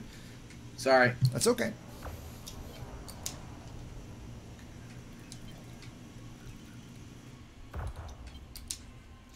I've got the game sound turned down for, just on purpose. So at this point, a full speed ram with 4 pips to shields would be likely to break Jzod's shields. Right. So he needs to watch out for that, and it's something that's you want to look for openings. Yep, and I'm continually trying to set it up. But like the second your shields go down, rams do not favor you, so you also have to be careful with that. That was a pretty close opportunity for it. Yeah. I missed it. And again, you'll notice like he's 4.5 kilometers. There's no point in me firing at him right now. Not only am I going to not hit him, but my shots are going to be much, much weaker at that distance. Yeah. That's one of the other reasons that long-range rails are favored. That's right. Because people fly so far apart, and you can use them to keep sustained damage on bi-weave shields that regenerate very quickly. So right now his huge multi-cannon is giving him that advantage over you because it's preventing you from getting any shield regen. Exactly. Because if you can sustain that damage during, and keep my shields from regenning, just like you just said, that's one really good use of a long-range weapon. Because like if you get your shields back and he misses a couple of passes on you, you're at full shields again. That's right. You guys can see how quickly mine are coming up. Well, if I can get my pips where they should be. There we go. That was actually good for me, because that hurt his shields. Did we answer a question from Nightwing Zero about bi-weaves, prismatics, and normal shields, and why? I don't think we did. Go ahead, Aposto. So when we're looking at bi-weave builds, you know, you've got different kinds of strategies that go along with that. I think the question here, Get that ram. Nightwing is asking, he's saying, I'm a bit confused due to I saw some friends of mine who do PvP on this game have told me that bi-weave shields are better for the spars that we're doing instead of prismatic or normal shields. I think that could be a true statement. Bi-weave shields will regen faster, whereas like if you saw once my shields went down, I'm done. But that's a different kind of style too. You could also talk about megajoule stacking on your. So if I had a bunch of boosters, you know, it's going to take that much longer for my shields to come down, which is sort of like a crutch cheap move as well. I think. So in general, I would say that most PvPers would like the bi-weave faster regen. But again, I think it comes down to a little bit of preference there on what you're trying to do. So yeah, you know, like I think for prismatics are great for bounty. Okay, so now he's lost his shields. You got this, X. So now it's time to spam some missiles at him. I want to use rails more often now, right? So he's running from my missiles, which is a very, very valid technique. I'm going to try to get some rail shots on him too, because I have a single super pen rail. And for those who have not seen pack hounds before, aren't these things just gorgeous? He's doing a very good job of running from them. Yeah, you want to loose those when you're at point blank range, so he can't, because he can't outrun them, but he can keep distance. Yeah. Yeah. And see, his shields are not super slow either, so he's doing his best to run from me right now, and he's going to be a little faster than I am, so as you can see, I cannot catch back up to him. And this is called reverse ski, and you will get made fun of for this. Try to get one volley on him. And he's got his shields back. And so now he'll re-engage. Oh, sure. That no. This is, I mean, dude, keeping distance on you. Oh yeah. I mean, I'm gonna make fun of him because, you know, I get to make fun of something. Yeah, it is a bit of a cheap tactic for sure. But hey, you know what he also all's did fair there, in love and war. Unless I missed a ram, it looked like he toggled his boosters. So his you know what? I didn't notice that either. But go ahead and explain that, Lego. And that is a trick. So especially more with bi-weaves, but boosters add a lot of capacity to your shields, which also makes it take longer for them to regen from broken. But if you're in really in a pinch and you need to get your shields back quickly, you can toggle all of your boosters off. And so your shield doesn't need to regen that much total capacity, so it'll come back up more quickly. And then you can toggle them back on once it's up, and it'll just lower it to whatever it was at. You're not going to get all your megajoules back. You're going to get your standard shield megajoules, but your shields will at least come back online, right? Yeah. But this is one of those situations where that's really good because he wants to spend as little time as possible with missiles on him. Exactly. That was a really good. That was very, very smart of Jzod. Yeah. Yeah.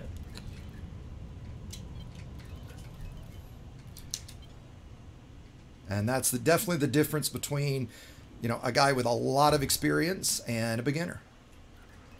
You know, a beginner's not going to be able to think about all of that stuff at the same time as he's in the middle of a fight. Come here.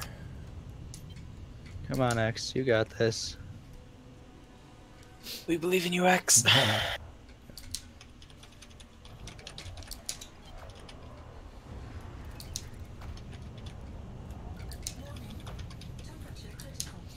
You also notice, like, one of the things that's negative about focused PAs is the extra heat they generate. But for the Chieftain is a rather cold ship, so it's not something you generally have to worry about. So now with his shields getting low, ideally I can break his shields when he's up close, and I can get a missile on him. Because that is going to be one of my primary damage sources if I can land him. Is he heat sinking? And no, I think he's out. I think he's out. He's out of banks. He's definitely out of banks. That's another thing you'll see people do, though. Even if they don't have banks, a lot of times they'll run heat sinks because it will you'll lose your target lock on them, and it'll allow you to allow them to avoid missiles. And here he goes again. Just running away. Oh, we expect better. Come on, Jasmine. If I didn't know him well, I'd laugh at him. Oh, God, no, you can laugh at him anyway. You figured you could. Run away to play another day. Yeah, usually if somebody started doing this on me, I'd call it a win and leave. It depends on the situation, because now, I mean, you know, look, you come up against what you come up against, right? The strength of his ship is his speed and is his maneuverability, right? And so he's using that to his advantage. And there's I don't blame him for trying to outrun those pack hounds. Yeah, I'd rather not have my weapon shut out immediately. I'd like this to be a fun long fight. Yeah, see, that's the only way I'm going to win. No, but I tell you what, you know what? Jay's, I tell you what, I won't use pack hounds if you won't run. Outrun them. We can do whatever you want. Seriously, I mean, it's the hard part you have on your ship. It is, and you have the ability to run, but this is going to get pretty boring for everybody if we do this. So I'll agree to not use pack hounds if you'll agree not to run. Okay. And this is what we call friendly PvP. Sorry, I had to do one. Had to do one. I won't do it again, though, I promise. Get those weapons off. Cheap as fuck. But what I do want to do, though, is it is important for me to get rail shots on him right now, if possible, right? Because I do have a super pen rail that's going to do a lot of module damage, potentially. And in all likelihood, a fertile lance like that won't have room for a module reinforcement, so you can snipe out something like the shield generator or the distributor very easy. I'm not carrying one. Lego, you can take out their power. Yeah, I just go for the. Well, sometimes I just go for the power plant. Now the only negative to that is it does get. There's a lot to think about when you are trying to then select a submodule, right? And especially with the problem of him using plasma accelerator with target lock break, I'm going to constantly be losing that. And since there's not a way to specifically say, you know, target the power plant, right, and have it go directly to it because it's always in a different place, right? You know, I can right here quick and okay, there's his power plant, and I've got it targeted, but as soon as I lose target lock, I'm not going to be able to go right back to it. What I've done actually, and a lot of other people, I think, bind keys to cycle through subsystems so that you can do it on the fly. And I have that. I do have a key bound for that, right, for forward and backwards through subs. That largely alleviates that. Yeah. And even sometimes if you just hit that and target subsystems, it'll help, especially with super penetration. Yeah, targeting. Yeah. And you can, like, just then I counted to see how many pips, you know, how many jumps is it, and it's 7. Right, so next time, potentially, I can get to it much quicker. More quickly, I should say. I would go for the shield, though. A power plant on a ship like that is likely to be armored, and the shield will have less health. And he'll be mega boned if he loses that. Well, thermal-resistant shields is gives you good more. Thing to note that they give you a little bit more integrity. It gives you more integrity, yeah. I was just about to say that, Jayzod. And how long would you That's guys say... like when Lego tried to torp me earlier, it didn't work because I have thermal-resistant shields. Yeah, that was still super funny, though. How long would you guys say a typical PvP fight is? 8 to 12 to 15 minutes? Somewhere in that range? About 10 minutes, yeah. I'd say 20 minutes maybe average for all my fights. I've run out of gas. You and me, Lego, have gone in Vipers until we ran out of gas, right? No, you exploded. Oh, we went until you exploded. So. I remember you running out of gas and us both having to quit. That's not true. And something like a Viper, those fights are going to be longer because you're so much faster and so much harder to hit, right? The bigger the ship, generally the shorter the fight's going to be, right? Because you're a much larger target. Yeah. Well, it depends on the build, though. Like, it does. A fight between two prismatic shield stacks is going to take a long time, yes, but maybe a fight between two bi-weave bank tanks won't because they have so much less health. Right, and I think those fights are better. Honestly, you're going to start to lose. You know, you're going to lose modules at some point, right? Well, or you'll run out of ammunition. That too, right? Yeah. Like, so in fact, if you guys notice, I've got 2 railgun rounds left. Yeah. Oftentimes in fights against things like crates, you'll run out of ammo before you do much damage to them. And that's something to talk about a little bit too for etiquette. It depends too, because you can ask people, okay, are we going to synthesize are we going to do premium? Synthesizing premium is generally highly frowned upon. Synthesizing premium is a no-go, but there's nothing really against just synthing ammo. Like synthing normal ammo, that's unless fine. up front we say we're not going to synth ammo. Yeah. Right. Builds like a vulture with pacifier frags, you're never going to run. You're never going to be able to stay in a fight. Yeah, honestly, if the fight's gone on long enough that we're running out of, I'll just like message the person and ask them if they want to keep going. Exactly. Just so you ram each other to death. Yeah. Yep, that's generally what I do too. I've seen fights in that way. Yep. Where one guy ran out of ammo. Before, that was fun. And as you guys see, like what I'm trying to do right now is I'm trying to anticipate his turns as much as I can so I can keep him in front of me. And I'm keeping him in front of me. I'm not necessarily keeping him right in the center of my reticle.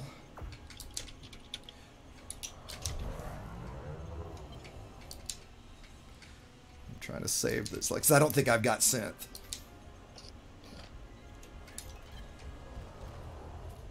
Yeah. And that means that you don't have the materials that are necessary That's to right. reload. That's right. That's right. I'm going to check here in a second just because I am out. There goes my last one. So now, generally what you would want to do if you've got a synth is try to get yourself into a position. Okay, I just passed him. Get myself some free and high velocity munitions. And no, I sure don't. Oh, yeah. So, but to synth, you can do is you can pop a heat sink or silent run if your shields are down. You can do that. And usually they'll lose lock for long enough for you to get a synth off. Because weapon synthesis is very quick. All right, Jason, I get to use my pack hounds now. And you don't so there was a question when we bring up pack hounds. There's a couple things from the YouTube chat. Yeah. Can you boost, but avoiding the pack hounds and cause them to time out or miss? Yes. That's called kiting missiles. Absolutely. So you've got 625, is it, Lego? It's either 625 or pack 650. hounds fly. Pack hounds are, I think, either 600 or 615. Normal missiles are 625. Okay, I had 625 in my head, but that's normal missiles. That's normal missiles. Okay, so if you're around 625, you should be able to outrun or kite or. And even if you're only at 550, if you get a lead on them, they're not going to catch up. Like, what's your top speed right now, Jzod? 550 something. Yeah, right. Yep. So and he's not that much faster than me, but he can get enough range that I just can't ever. They're not ever going to catch him in the time. I want to say they'll last for it's either 30 seconds or a minute. I know torpedoes will last for 3 minutes before they explode, and torpedoes only move at 250 meters a second, which is why effectively nobody uses torpedoes unless you're going to be in a highly specific build for a wing fight. And if you've got the pacifiers or frag cannons, and you've got the right screening shells, right? So then you can shoot them out of the sky before they hit you. And you can even target a torpedo with a standard missile and shoot it down. Absolutely. Yep. That's a good way, especially with torpedoes, and you definitely want to avoid those. And then a couple of fun things here. Taco chip. Good name. And Spatula are funny guys in here on chat. So all them out for being funny. Spatula's probably laughing his ass off at me. Yeah, Spatula says, call the fuel rats and carry on battling throughout the night. We're running out of fuel. You know, I've called the fuel rats before when I was wanted. And you are going to be using your pack counts at some point? Once that's all I got. I mean, we can just stop, right? Because without any rails. It's whatever you want to do. No, I mean, let's put it this way. If you're going to run from my pack hounds, let's call it. If you're willing to not run from not just kite them completely. You don't have to let them hit you, but otherwise, yeah. I mean, you know what? I've only got 10 PAs left anyway. So we're about to be. And pack hounds do look like the Gundam wing missiles. I agree. And if you get like a gunship and put all pack hounds on it and shoot them, your frame rates will drop. It's awesome. And now it's definitely a waste for me right now to use them against when his shields are up. But I'm almost completely out of ammo anyway. And, now I'm just firing what I've got. If you are in a fight and you all of a sudden see somebody start spamming missiles at you and your shields are up, they either don't know what they're doing or they're completely desperate. Well, no. What I was going to actually say, X, what you could do is you could get your shields back up, pop a heat sink, hit him with pack hounds, and then go for a clutch ram, because that would probably mess him up. Clutch ram, yep. That's what I would do. If I had a heat sink. You used all your heat sinks? Oh, I do. No, you're right. I do have heat sinks left. I forgot. I so rarely use heat sinks that I just always using heat sinks in PvP should not be discounted ever. Oh, I agree. They're so useful. They're very good. Yeah. Now, while he's running away from those, you can spam plasmas at him. I don't think those have drag munitions on them. Actually, you know what? Now that I think about it, I think they're double braced even. I built these a long time ago. Oh my gosh. Yeah, terrible. I don't use them that much, right? Well, that's good. And I have 2 PA rounds left and 60 pack hounds. All right, there's my last PA. So yeah, Jayzon, I'm gonna have to call it. There's no way I'm gonna win at this point. Yeah, I was gonna say if you start spamming with pack counts, I was gonna turn off my heavy duty boosters, which cut down my resistances by 2%. And if I turn those off, then my explosive is higher. Ah, gotcha. Right. I mean, yeah, like so the best I can do, the only thing I can do right now. And man, these things are fun, aren't they? For those that, I'll just give everybody a pretty view of pack hounds. I remember the first time I ever got griefed, it was by Mr. Tony Curtis, and he hit me with, I don't know what it was, but he had 4 pack hound racks, and I remember just seeing this like swarm of bees coming from behind me on my HUD, and I didn't even know what pack hounds were at the time, and I was like, oh my god, what the hell is that? That's so cool! And the next thing I know, do you have any left right now? I'm dead. No, I'm dead. I'm out. I was gonna say if you did, I was gonna say you can dead zone missiles and pack hounds by getting really close to your target. I think it's within like 200 meters or 500 yeah, meters. I want to say with pack hounds it's 450 meters and standard missiles is 800 or 700. So there is, guys, there is an arming distance for weapons. So for example, Jason, let's show them real quick. Drop your shields for me if you don't mind. And since we're at, I'll be under 200, right? This shouldn't do any damage to him whatsoever. And you see it's not, right? It's not even scratching him. But if I back up, let's go back to, say, a kilometer. And I'm not going to do a whole bunch, Jayzon. Kill him. Now, so he's at 93% hull. Now, if I hit him with these, he's now taking damage. So one of the things that's important to know there is if you're passing somebody and you're really close quarters, you don't want to use your missiles just then. You want to wait to get some distance before you open fire with them, right? Well, fun fight, Jayzon. You know, sometimes they come to a draw, or you would just give the typical GG out of ammo, right? You know, sometimes the guy will get pissed and want to just murder you anyway. You can high wake at this point. I should point out real quick, the difference between, I'm going to head back and rearm, and the difference between high wake and low wake. So for those that, good God, we got far away, didn't we? So YouTube question. Okay, hold on, let me answer this. So high wake is a jump to hyperspace or a jump to another system. Low wake is a jump to super cruise. The primary difference when you're in combat is a high wake, you don't get mass locked by other ships. Low wake, you do. And so while right now, I don't even remember, does an FDL mass lock a chieftain? No, it doesn't. No. FDL doesn't mass lock anything. Okay, I didn't think so, right? But you might not remember that, and if you don't remember that, all of a sudden you're trying to jump, you're trying to get out, you're getting mass locked by somebody, and your jump time can be dramatically longer. But if you high wake, bam, you'll jump in the 10 seconds it takes to charge. That's it. Oh, who has pack hounds? Somebody else brought pack hounds. Who's got Twin Leaf just ate. Fire them at me. Yeah, look what they put in chat. In chat in Discord or chat in Discord. They were just saying like they were just shooting at. Oh, okay, gotcha. And Nathan, I'm happy to fight, and I got your friend request. I'm probably not going to do it tonight because we're going to jump to CQC here in a minute. But yeah, I'm kind of always up for a fight, and there's lots of guys here as well. And Twin Leaf, go ahead and fire pack hounds at me, turn at me and face me because I want to show everybody what it looks like on my view. Hey X, you should 1v1 me. No, you just won. Stop recording now. What, Insulter? I recorded that entire fight from third person. I need to did you? Okay, nice. Oh, wow, I forgot. Thanks, Chip. Scorb was Appreciate here. it for stopping, buddy.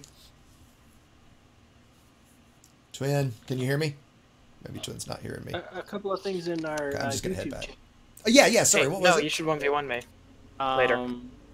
Are heat seekers and missiles toxic for PvP? Yeah.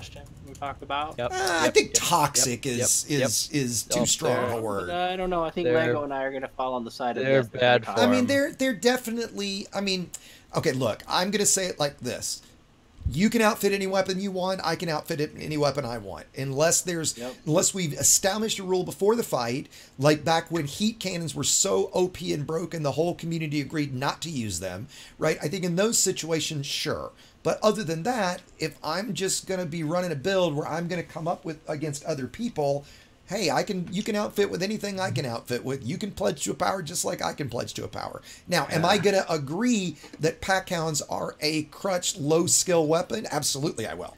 Right, that I'll totally give you.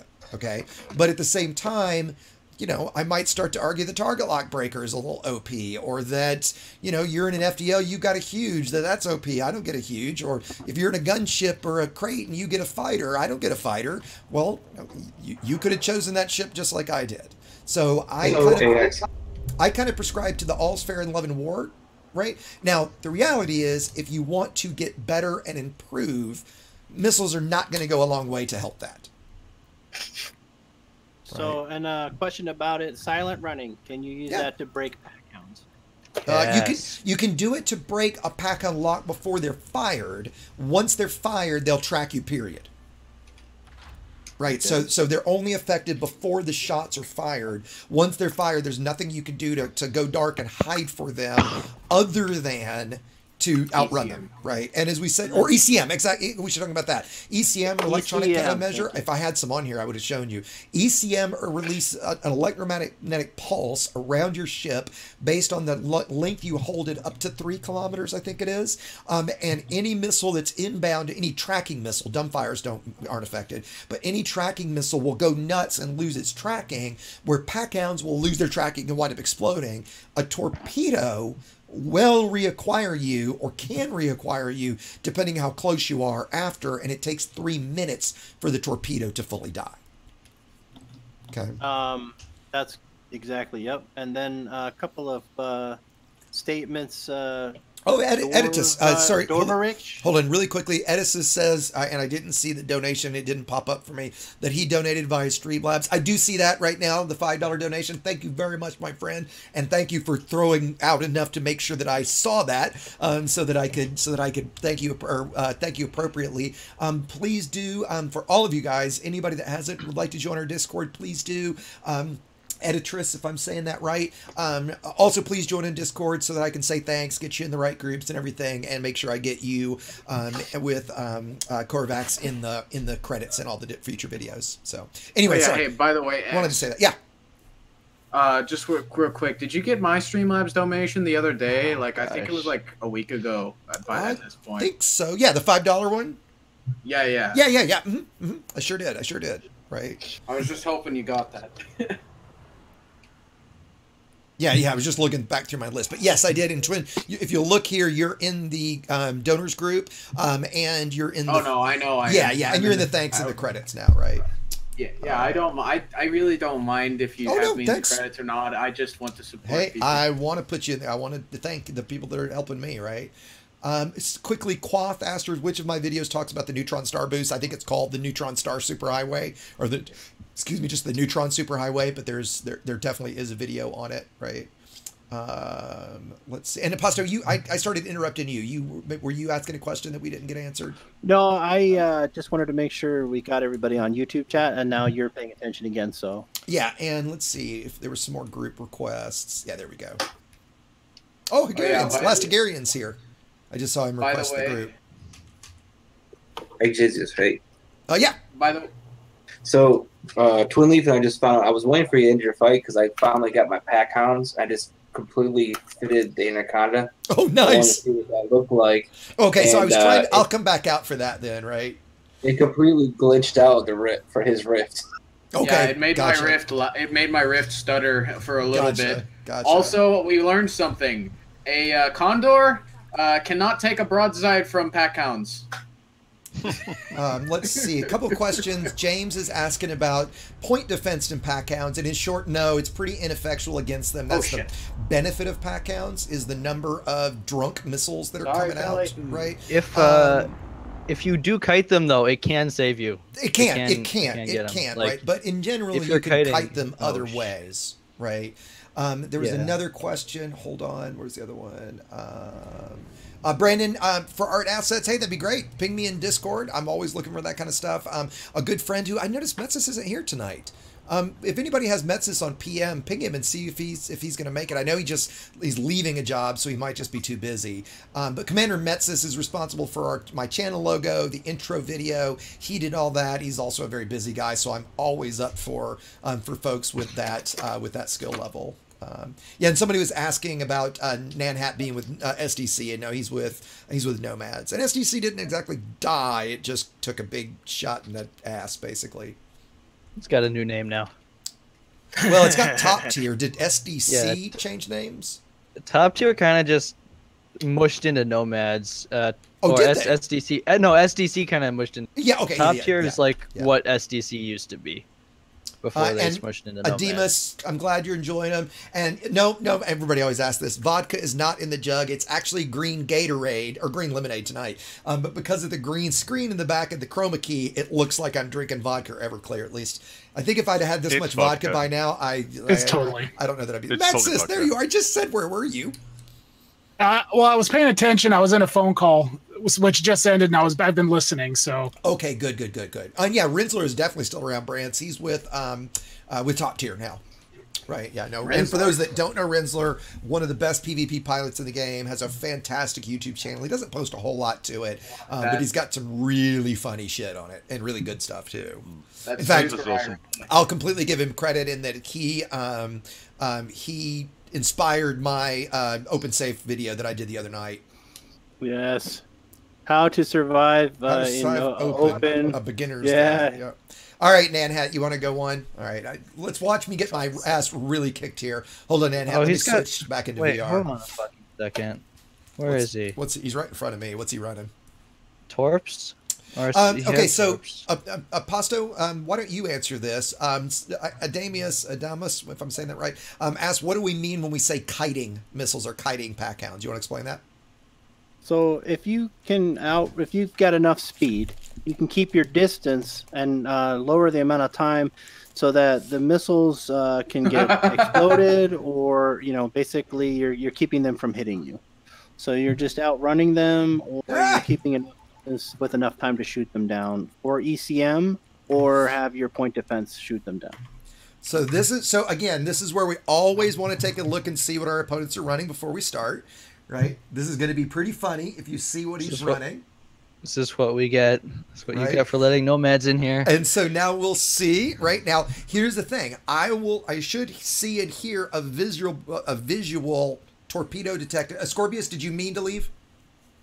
Yes, I have to go to bed. Do you have to head out? Okay, well, I just noticed that. 4 a.m. for me. I thought it was getting late for you. So before Scorpius goes, thanks you for joining us again, buddy. If you guys have not checked out Scorpius's channel, you really should. It's really fantastic. The quality levels of the stories that he tells using the Elite engine, all the different overlay he does, lip syncing things, creating his own animations. It's insane. I can't. Scorpius, what's your hour to minute ratio in your videos to produce them? 40 hours for a minute? That Patreon video took 3 months. Oh yeah, okay, right. I'm at about 2 hours per minute for my videos usually, and I can't imagine. So if you guys haven't checked them out, please do. They really, it's a really crime. Fun animations. It's a crime how few subscribers you have, Scorpius. I will go subscribe to him right now. Yeah. Except my friend again. and wait, you're talking about to me? No, I'm talking to okay. Scorpius. I would like to be friends with him. Yeah, and check out his Twitch stream. He moved all his streaming to Twitch after YouTube's bullshit that they pulled on him. So you guys go subscribe to him there as well. Great guy, a lot of fun. And are you going to be around Friday for the Creators Roundtable, Scorpius? I might be. I'll have to see because my wife is now back in town. Okay. So just I'll have to see how that goes. I'm encoding this video for you now. It's 11 gig on the drive, but I'm using Handbrake to get it down to a decent size. Okay, that's cool. So I'll send that to you. So that entire PvP bout you just did, I've got a third-person camera. So if you want to splice, I'd love to see it. Yeah. And if you do you have Dropbox or something, Scorpius? I'll send it over Google Drive or something. Okay, perfect. That's great. I'll send you a link. That's great. I'm going to go to bed, so I'll just say thank you to everybody. All right, buddy. It was an absolute blast tonight. Absolute blast. So thank you very much. Thanks for joining us, buddy. I'll catch you on Friday, hopefully. All right, buddy. See you guys. Have a good night, everyone. Okay, cool. Good night. And just a quick teaser for everybody for Creators Roundtable. For those that don't know, it's a stream that we do on Fridays. It started with me, Yamix, Obsidian Ant, and Paroxysm. We've added in Commander Plater, Turgeon Starstone, Ascorbius, DJ Truthslayer. So we've added a good bit of us. And then we just pick a couple of topics for each week, discuss it over a couple of hours. And this week to do something a little more fun, because we've definitely gotten the comment that we tend to bitch a lot. And we bitch because we love, but we do. And this week we're going to be playing Creators Jeopardy. So I'm going to be hosting a little game show, doing Elite Dangerous trivia questions for everybody, make it a little different, right? So, okay, let's do this quick. Nanhat, you ready, buddy? If you're ready, go ahead and pass, and we'll get going. When I see you moving, I'm going to start moving. And he disappeared. He just logged out. Combat log. Combat log. All right, got to report him. I got it on video. That was hysterical. I'm like ready to go, and he just disappears. Yeah, well, he's really laggy. Okay. So he's got some issues. I'm out here at open. If you guys want to send me an invite to the private group. Be surprised if we're in my invite. In my group, if you can send me a request for the group, I can approve it much easier. 1v1 Membro ship. Good God, Pelly. You're gonna kick my ass with that thing. I plan on. Pelly, no, the assault boat, like the crush boat. Yeah. All right, boys. Salter. I'm being a little. So wait a minute. So we're yeah, exactly. There you go, Lego. Good man. Everyone team up on X. No, get Pelly. No, the other way around. Get Pelly. Oh God, I'm gonna have to high wake. Hey, it'd be fitting of the ship. Go for that thruster. Oh fuck! I hate the ship. So many pack. And as you guys see, because he's cold, I couldn't even get a lock on him to fire pack hounds. I just shot him. Time to pull a falter and just stay 4-0-2. I won't shoot you again, Pelly. No, everybody unload on him. Yeah, the sad thing, he's probably going to kill me anyway. No, he's not. I won't be, like, there's a certain level of DPS a ship can take, and the gunship can only do 1v1s. It can't do wing fights. The gunship is terrible against. It's just it's too slow, yeah. Yeah, you saw that fight we did against KW where we just absolutely annihilated them. I'm gonna let my distributor go dry. Incoming torpedo. All right. So now is Nanhat back? He must be. And so now what I would do is I would lock that torpedo. Finish, yeah. Right. Hey, and so there's the torpedo. Everybody on Nanhat. Yeah, everyone on Nanhat. We should get this kid. And where is he? I don't see him. Okay, so there's the torpedo. He's so I can see it, and now what I can do is I can wait and shoot it down. All right, so let's see. So that's where whenever you see, and what he's probably running, I assume, is going to be a cascade torp, right? And that cascade torp, if it hits my shield generator, is going to destroy my shield generator itself. All right, there we go. Knocked out the first one. Here comes another one. Oh, this one might hit me. Nope, took it out. Is that? Oh, he shadow rammed me. We got more. Okay, so that's all we have. Right. And so this, guys, is why against fast ships, a torpedo is just not that effective. Now, Nanette, if you've got another one, you're welcome to hit me with it so I can actually show everybody what it does in terms of... he's laggy banking.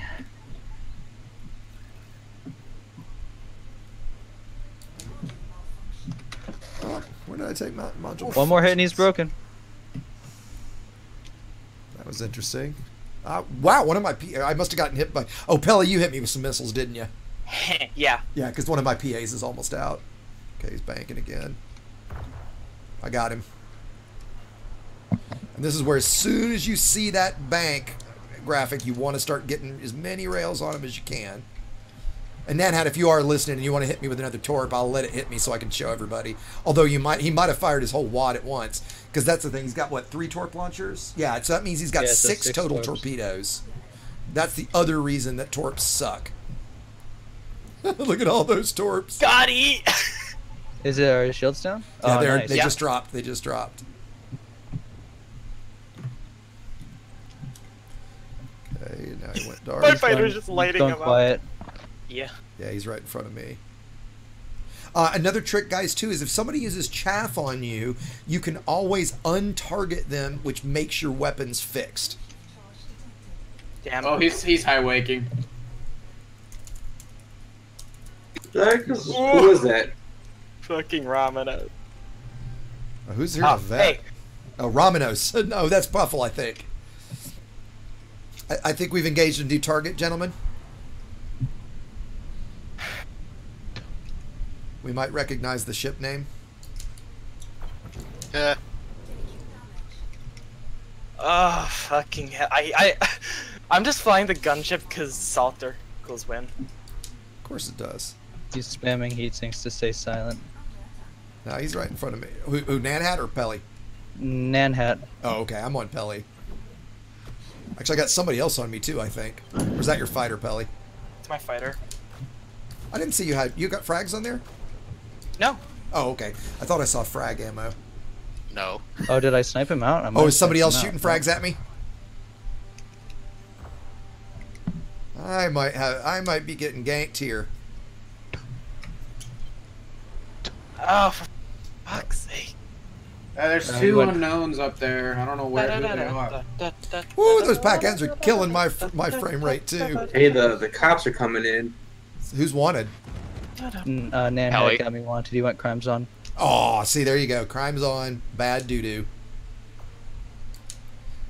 Yeah, let's just kill Pelly and then let's jump to CQC. So, yeah, everybody, here in a couple of minutes, once Pelly's out... Oops, sorry, Kedra, or whoever's in the vet. Rotmano says I hit him with a... No, I'm in the Anaconda.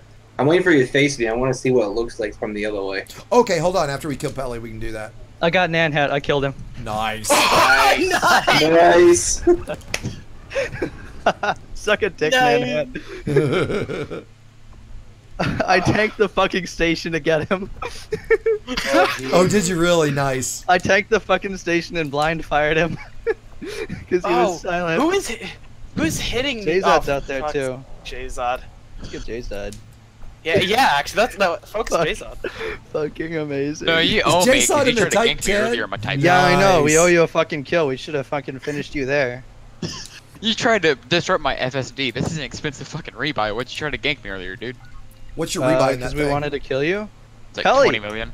See, and this is why you don't fly big ships, boys and girls. Yeah, you took out one of my PAs, Pelly. Oh, he's trying to jump. He's trying to jump. And this is where he's low waking, obviously. Nope. Are you not? Get him out of here! I got out, bitches. Oh, you haven't? Okay, there you go. Aww. Look at that. And so the other thing too is when you see high wake, you see win. High wake equal win. Right? Hey man, it was what, a 1v8? Hey, no, 1v7. Like I had to deal with Nomad Boy over. That's true. That's true. Okay, so I'm going to head back in your private group. I'm going to head back in so we can do some CQC. Who's up for CQC? Oh, yeah, wait, hold on. Yeah, you wanted to fire backhounds at me, didn't Technically, I won that because I survived. Right. You guys all reverse speed on me. You guys all reverse speed. You're definitely living up to your ship name, Pelly. I know. You gotta embody it while you're in there. You turned my report. Nanhat called Kuyu online. Now Kuyu's coming on. All right, calm down, everybody. Okay, so hold on. Who's got? Is it Kadra that has packhounds right now? Where the hell? Yeah, you're facing away. How many packhounds did I eat? Okay. I shot you a lot. So Kadra, I'm in the third-party camera too. So go ahead and have at me. Let's show everybody what these bad boys look like. More than the recommended daily serving size. A metric fuck ton. That's funny. Release the hound. 13. Oh, jeez. God, these are so nice looking. It's just like a, Hit me again. Swarm of death. Yeah, there we go. Hit me again, Daddy. What? Use your thrusters as you fire them, and actually everybody that has missiles, fire at me. Beautiful. I had to highway because you guys were griefing. But did you get my FSD? Remember, boys and girls, when you log into Open, you consent to PvP. But we're not in Open, bitch. Oh shit! That's right. You griefed me in Mobius. You're gonna get banned. There's so many lines. Oh God, no! How weak am I? 45. Oh, come on, everybody, kill me! Everybody, unload on me. We'll give everybody a good show here at the end.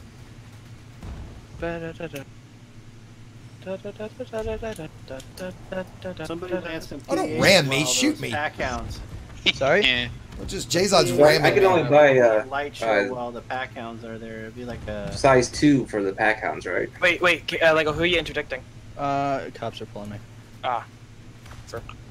Is that 2 notoriety points now today? Yeah, but the other one ticked down before the thing, so I'm just gonna great. log off and let this tick down. Come on, you guys can kill me faster than this, can't you? I love how the beam lasers cut across. Whoops.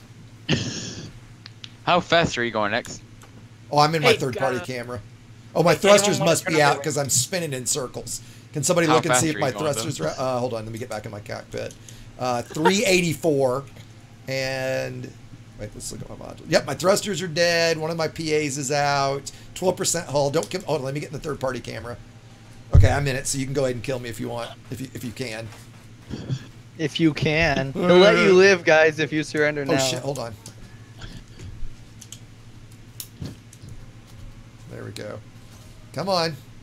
You guys can do it. I know you can. There comes the beam. I love how the beam lasers cut across your hull.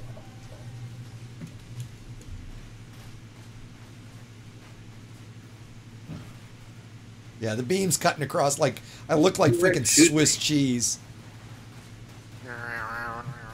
Hey, look, we're just cutting you. Hey, XR, nice for you to join, buddy. There we go.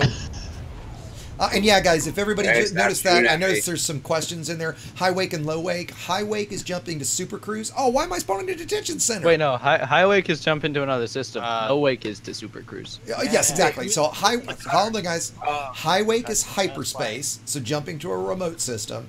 Low wake is jumping to super cruise. There was a police officer out there for guys, please hold on a second.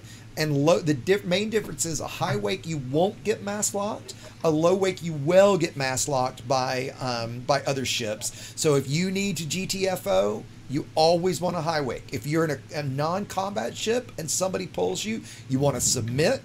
You want to immediately look at your left panel, select any remote system, and high wake to it as fast as you can with full pips and systems. All right. You don't ever want to fight a player interdiction. You don't ever want to try to put full power to engines and boost away because you want maximum shields and you want to high wake as fast as you can. And high wake to victory. In a PvP fight, that's a little bit different. Oh yeah. In a PvP ship, a lot of times you can evade. That's right. Evade shots and be better off with pips. We're talking about the safety of a trade vessel here, right? Yeah. And yeah, guys, I've only got a 0.5 jump range because I put on a 2 DFSD. That's why you put on a full-sized FSD. Oh, I don't care. Come on, X. Like, I'm not crying, am I? Okay. So, guys, we're going to go ahead now and jump into CQC. By the way, I think I know why you got put into a detention center is because there was a system authority vessel out there and someone I must have clipped it. Yeah, either that or maybe I got a fine as I was leaving the station. Probably that's usually. No, it's from when you smacked into the system authority ship. Did I? God, who's trying to land this Corvette over here? It's terrible. Is that you, Pelly? I'm in my gunship. Oh, somebody's having trouble landing. I wish I. Yeah, because somebody knocked out my thrusters. Oh, okay. I can't land because of you. I am a big bad criminal, aren't I? 5v1 Membro ship. Hey, Pelly. Yeah, that was funny in Anhat. That was great. I do wish Anhat had hit me with one torp so I could have shown people that. Okay, Man, so that was my first now kill we're over gonna 2KD. now that we're gonna switch to PvP or to CQC. If anybody listening wants to join for CQC, please do. You are more than welcome to. You are strongly encouraged. If you've heard, you know, the FUD that CQC sucks or anything like that, CQ3 fucking rocks, right? The only thing that sucks about it is matchmaking and the fact that we're bringing enough people. Matchmaking is going to not be great still, but it doesn't suck, right? It works, right? So let's do this. If you're in Discord and you're going to play CQC, because I want to get a count here, jump up to Wing 1 for me. Right? Okay. So everybody that's going to CQC, jump up there. We've got 1, we've got 6, I'm 7, we've got 8, 9.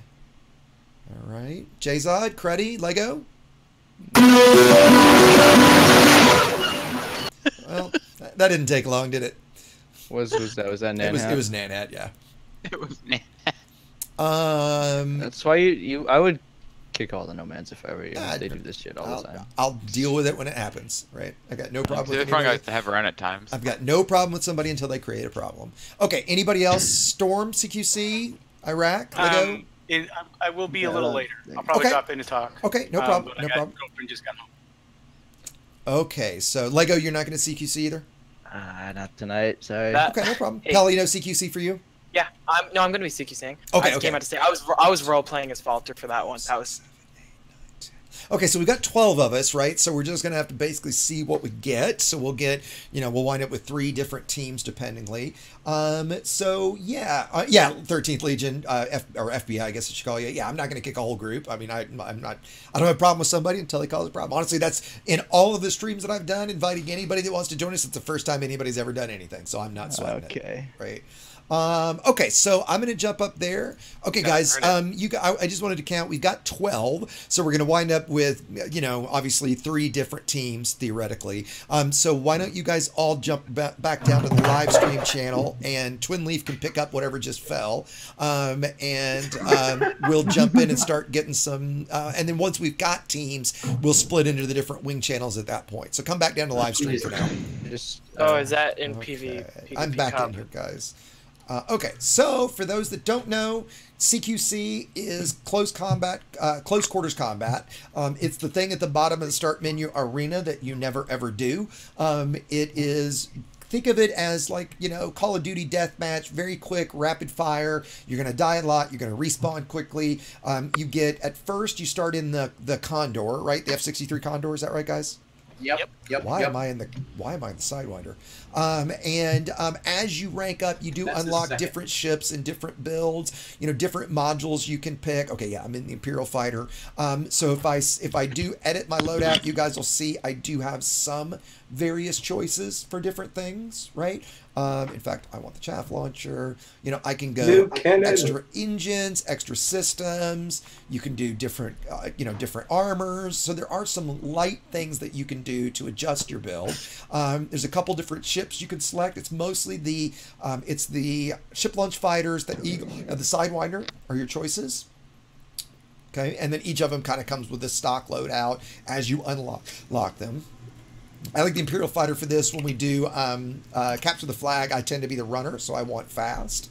And okay, so to everybody that's going to CQC, I tell you what, let's do it this way. When you're at the CQC menu and ready to click capture the flag, go up to Wing 1. So we can know when everybody's basically ready. Great thing about CQC, if you're an explorer, you're out in the deep, you're going to be out in the black for a long time, you can join from anywhere. And yeah, sorry, Edna, we don't have that many on Xbox. Yeah, Pusto. You remember last week we did the, where we built our squads and we played and it worked really, really well, and then it went to shit? Maybe we should try that again. I'm up for trying it one time, and then if it sucks, we don't. Because the first time we tried it last week, it worked really well. I'm up for trying it. Right now, there's 12 of us, so I think what we'll have to do, Aposto, is if you want, like, you and I can be team captains and pick teams, and then, some are going to get left out of that. It's the only negative. You tell me. Yeah, maybe you're right. See, that's too many players. Right, and I don't we might as well just see who gets lucky and gets That's kind of what I'm thinking, right? And we just go that way, right? Yeah, let's just. It's not a bad thought, but I'm thinking it since we've got 12. And you know what? The other people that are in the other, because there's enough that the other people will get in their own match. Well, that's probably true. Exactly. Right. So, okay, so let's head up to wing 1, and then let's head up to wing 1. While stopping. Okay, guys, everybody is ready then. If everybody's on capture the flag, I'm going to count 1, 2, 3, click, and we're all going to click. Once we split into groups, my wing is going to stay here. If you're not in my wing, you're going to go into either wing 2 or maybe elite mentorship. Based on, we'll designate a wing leader really quickly for the different groups, and whatever your wing leader says to go, it's probably going to be either like me, Metsus, Apostolakis, Gabe. It's going to be one of the 4 of us based on how the groupings lay out, right? Hopefully the 4 of us don't get paired together. So here we go. 3, 2, 1, click. And this is what sucks about CQC, guys. We so wish Frontier would spend some love to this, but as we all know, they release a feature and then they don't ever go back and do anything more to it. We're not going to touch this one, sorry. Like, why can't they just do private match? Exactly. Wouldn't that be great? Hey, look at that. I see Kadra, Ramnus, Cruddy, Okay, so that wing, if you guys have got 4, go down to wing 2. That wing that Twin Leaf is in, Twin Leaf's wing, go to wing 2 right now. Well, is it going to assign teams now or when the match is ready to go? It should assign it right now. Well, hold on. If you guys aren't on the same team, if you're not on the same team, come back up to wing 1. Just if you're on the same team as the match starts, that's what we meant to say. Yeah, I'm on your side. Okay, so I've got Last Hungarian, Sep. Well, actually, they're in our server. You're right. I don't know who we've got. And Hungarian, I don't know if you're in Discord with us. I don't think I see you. If you would like to join us, you're obviously more than welcome to. It would obviously make it easier. Come jump in with us. And fuck, you know what, guys? I've got to back out. I forgot to jump into to VR, and I can't do it now. Sorry. All right. So everybody back at. Well, I mean, I guess you don't have to. I'm gonna back it. Okay. Whoops. So, because it looks like it's possible we could have 2 games going on simultaneously. That's what I'm guessing is going to happen. Yeah. So I guess we'll have like a live Exegius, a live anti-Exegius, and then just a non-live chat room. Basically, yeah. Do we have enough to try and do squads? Pick players? I mean, we can try that. We can try that. Like I said, we can do that. The only negative there, Aposto, is some are going to get left out of that picking. That's the only reason I don't like that. That's what I mean. Like, how many people do we have? Do we have enough? Oh, we've got like 12 or 12. So best case scenario is you'll have 2 games of 3 versus 3, if it evens it out, which it probably won't do that. But it probably won't do that exactly. Right. Right. So it might be a 2v2 for the other people. I say we just let it do its matchmaking, and what we get is what we get. Yeah. Yep. Yeah. Right. So okay. So if everybody's on the, did everybody back out, or is everybody in a match? I'm in a match. Okay. So if you're in a match, go to another room with your wingmates. No, I backed out. Hey, Sport. Hey, what's up, man? Welcome to the channel. I don't know if you've been around before, but I didn't recognize the name. And yeah, I see a couple others. Empty Pocket. I don't recognize that name. Eddie EDI. Empty Pocket is awesome. He is. How are you hitting me? I actually changed my name a little while ago. I so just that's got why it. It's less familiar. Empty Pocket. I was not pronouncing Empty Pocket correctly. Yes, now I get Empty it. Pocket. Now I get it. Now I get it. Okay. He's part of the Empty Wallet Foundation. And again, I don't see Last Hungarian. If you're in our Discord and just can't speak for some reason, I am looking at the live stream channel here for a minute. I'm about to go VR, so I'm not going to see it. In fact, guys, I'm going to go ahead and turn off my camera overlay, and just leave my controls. Ooh, whoops, not like that. I'm not though. There we go. That's better. Okay, so if everybody's ready, I'm going to say 3, 2, 1, click. So here we go. 3, 2, 1, click. What is the stat you enjoy most about your ship for combat? Armor, maneuverability, or weapons? I would say yes. Yeah. What would you guys say? A balance. Armor. Armor probably first. If you're not alive, you can't shoot. Weapons maybe next. Maneuverability may be third. But I do tend to pick the more maneuverable ships for me. Yeah, I think I'd have to lean toward maneuverability the most. Maneuverability to me. Maneuverability equals more fun. Yeah. That's why I don't like big ship combat. You say the federal dropship's really fun. I hate the drop ship. Are you serious? Really? Oh, I fucking hate it. It flies like a brick. The Faz. That's what's fun about it. If you use Blast off with it, it's just beautiful. The Faz is, I think, a really great starter ship because it's very forgiving in the way it turns. You know, its sweet spot for turning is great, right? It's funny. XR's response was maneuverability, weapons, then armor. Almost the exact backwards what I just said. It comes down to personal preference a lot, right? Yeah. All right, I'm still searching for match. Has anybody gotten anything? Depends on the ship too, right? I'm in a match with J-Zod. Okay. Who I'm about to blow out of the water or sky or space. Oh, you're actually already I'm not in a fight. CQC. Yep. Okay. And I mean, it's up to you guys. You guys can go into another channel if you choose to. You can stay here. It's completely up to you guys. I know with Capture the Flag, keep in mind too, you obviously want to CQC is a bit of an equalizer, so you can be new or you can be a veteran. That is the great thing about it, your right? Ass handed to you. Yeah, the great thing about it. No, go ahead, Metsa, sorry. The best loadout is the one you start out with. Yeah, kind of. The very first Condor is pretty good. I'm getting into a match. I have no idea what I'm joining, but yeah, me too. I just joined into a match and won in about 10 seconds. Oh yeah, I joined into that same match. Okay, so I've got Aposto, the Elastigarian, and Edith Subar. Is Edith Subar with us? Is that EDI? Yep. Okay, EDI is Edith Subar. Okay, so my team is going to stay here. If you're not in my team and you're opposite my team in the next fight, please go to Wing 2. If you're just in another fight and you want to stay here, that's totally fine. And I think this is going to be pretty stacked with Aposto me in last. I don't know about Edie Sub. Wing 2 looks like it's got some people in it already. Well, okay, whatever then. I think they're in another match. It's Elite Mentorship, any of the other channels is totally fine. Okay. Okay, yep, it's me. Okay, changed that time. So now it's me, Last, Shep, and Tim JT. I don't know if they're with us or not. This is going to be interesting because they're not. If you guys are not here, if you guys can hear me, because coordination is kind of important, this is going to be a little clusterfuck. I'm going to play runner because I've got a pretty quick ship. If you guys can play defense, that'd be great. Okay, I don't know how to play defense. Hello, by the way. Hey, and who's that? Is it empty? Oh, great. Hey, Jaffo, I see you join. Nice to see you, buddy. Okay, I'm going for the flag, my team. Aposto, hey, what's going on? And Sub and Spork and Pocket, you guys are in here in my server. One of the things there's a couple things that are pretty clutch in CQC. That's going to be pit management, definitely with these little things, as is using the power-ups are going to be pretty critical.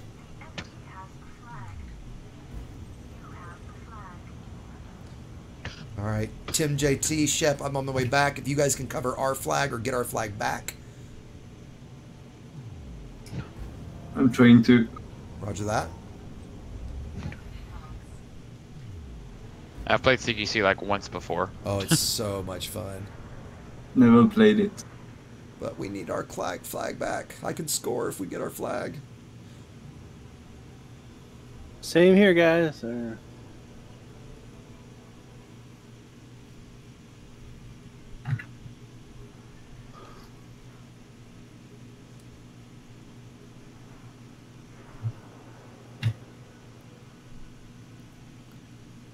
Oh, get it back, get it back, get it back.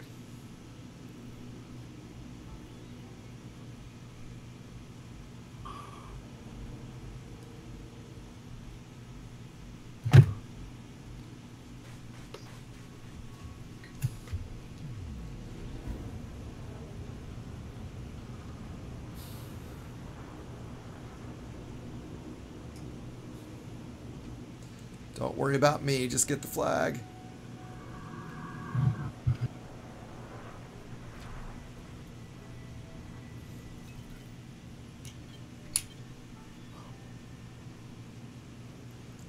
Come on.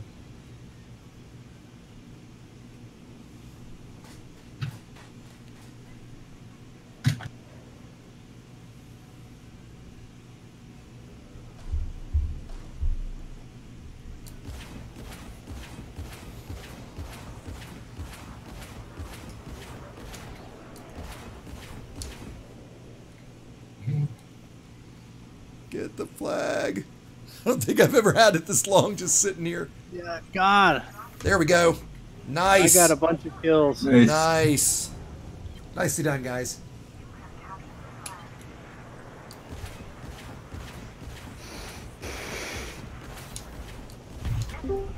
Oh, I died. Alright. I'm going to stay back and play defense for a minute until Tim JT, until you guys respawn, then come back. Alright, Aposto's about to grab the flag.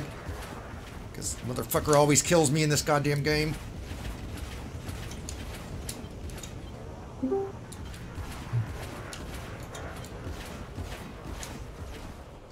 Oh, 7 commanders. Hello, hello. Who's that? I am Commander Kui. Welcome. Welcome. Hello. Welcome. I think that was our line. I know. Eat it, Aposto! You didn't get the kill. You didn't get the kill. Eat it! I'm going for their flag, guys. If you guys want to play defense and cover ours. I'm gonna go through the bottom down near where the double damage is. The guy who has the flag is low.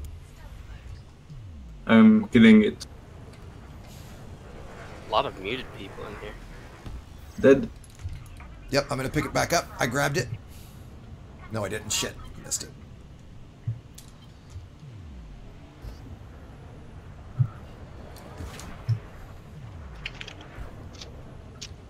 Have they got our flag? They don't, right?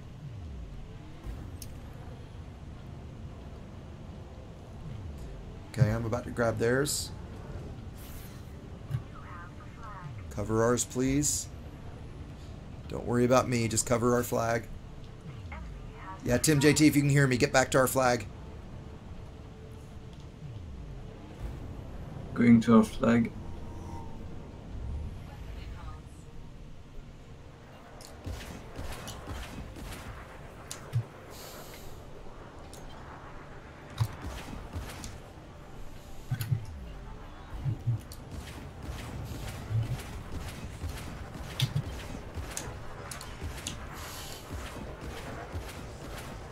Just pick up the shield, you little bastard. Okay,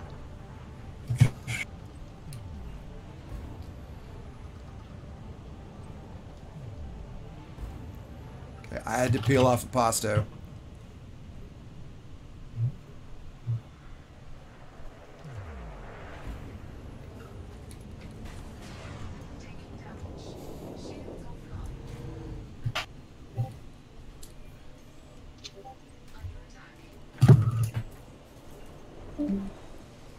He's low.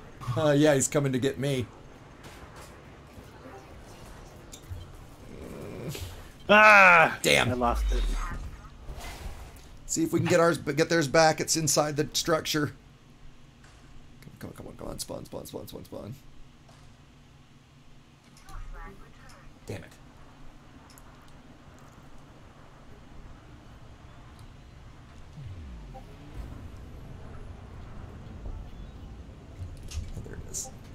This is gonna hurt. Come on.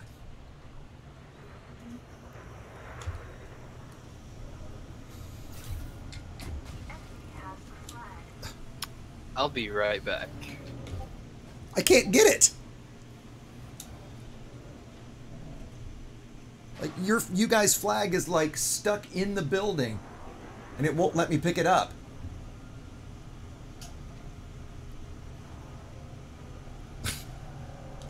Yeah, like I'm banging into it and it won't let me have it. Well, that kind of sucks.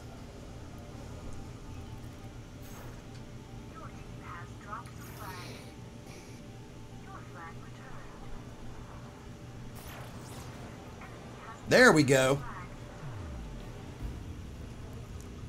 All right, I'm going after theirs again, guys.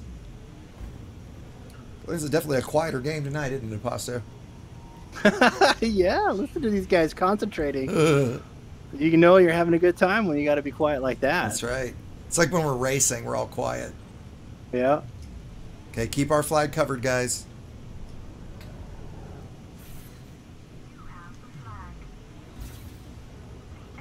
All right, Apostle grabbed it. Oh, and I just messed up. That's okay, though.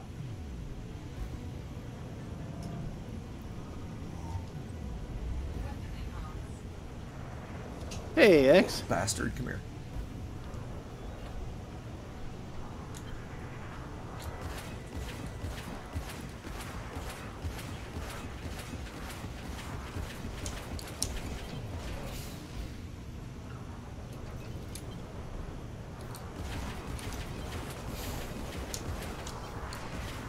Could use some help.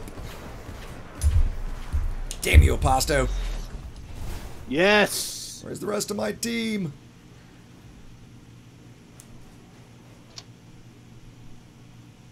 All right, somebody pick up our flag. Is my team with me, or am I in the wrong channel? I kind of feel like the same thing. All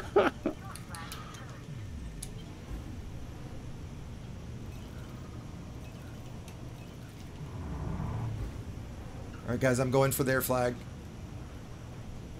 Actually, I don't even. Is anybody on my team even in this channel? Can anybody even hear me?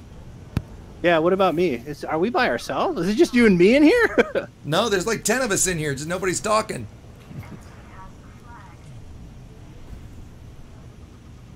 I'm not in the match, so just hanging out. Yeah, I think everybody on my team is not in this channel. I keep seeing green lights, but I don't hear nobody. I'm just cheating.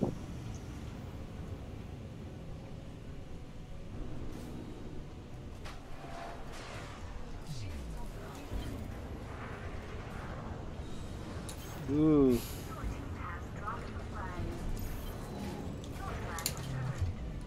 Oh, go, go, go, go, go, go. Yes, there you go, boys. That's how you do it.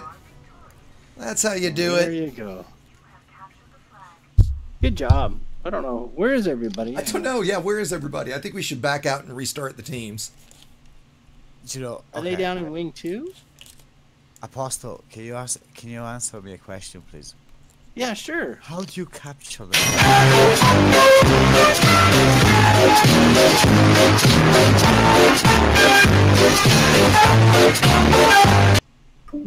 Oh, that is annoying. Well, there we go.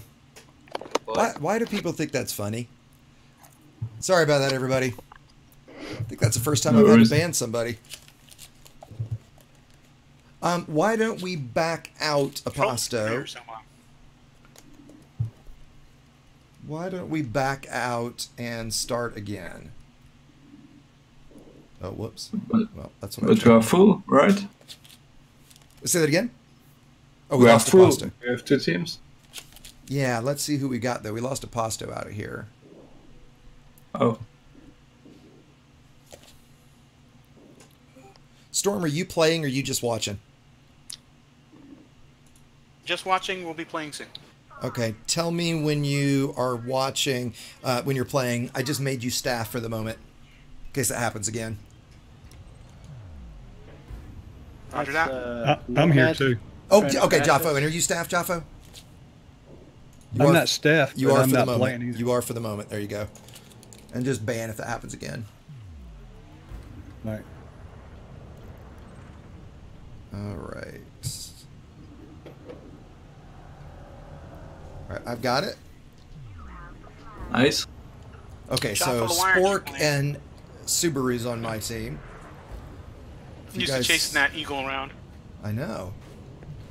I'm going through the center, guys. If I can get some cover, that'd be great. Coming up behind you. I'm dead. Damn you, Postolocus. Every time I die, dumbass. Alright. Where is it?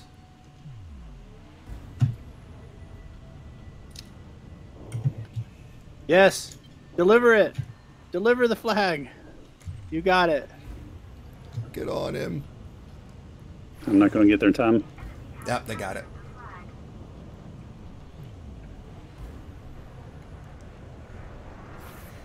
All right, Eddie, I'm on your tail.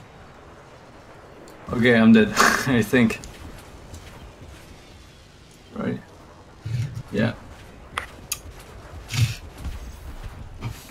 Ah, damn, Aposto picked it up right after you grabbed it. Or after you died. Oh, fuck. It's alright. It was a lucky shot. He sucks at this.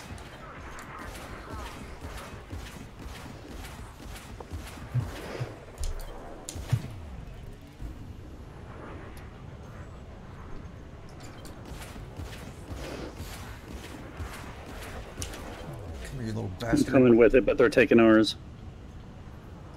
Well, Pasto and I are doing circles around each other for no good reason. Yeah, we're not. We just want to kill. Yeah, they just took ours. Come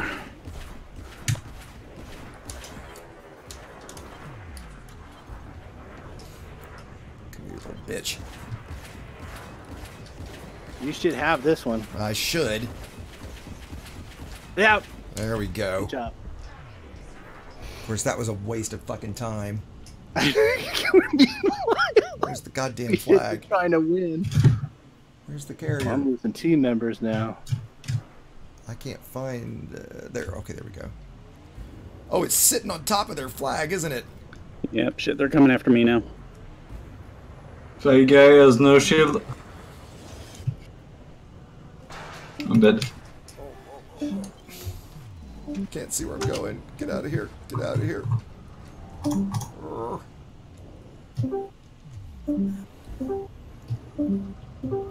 Why does it spam Discord notification? I'm down. Alright, there it is.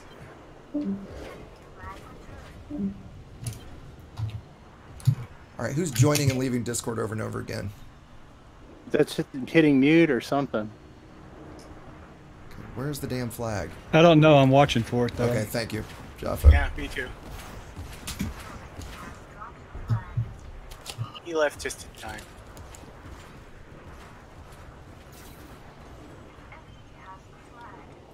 Where's their flag? Who's got their... Who of us... I think it's at the base. I'm on him, but I'm not going to get him in time. Oh, come on! Did I die right as I was delivering it? Yeah, but I couldn't grab it. Dang it. Shit, where'd it go? I think I see it. Yeah, oh god, it's literally on the finish line. Yeah. Oh, they took the flag. Oh, fuck. I can't get it. I don't think we can get it where it is. Oh no, Sport got it. Okay. Oh, wait, I have it? Uh-huh. Oh, shit. It'll say right on your I didn't HUD. realize. I must have grabbed it and not realized it. Shit. So I was so focused on killing them with the flag. Right. I grabbed it now. Get it. Deliver it. Deliver it. I'm trying, Aposto. Coming to back you up. Don't back me up. Go get their flag. Go get our flag back. All right.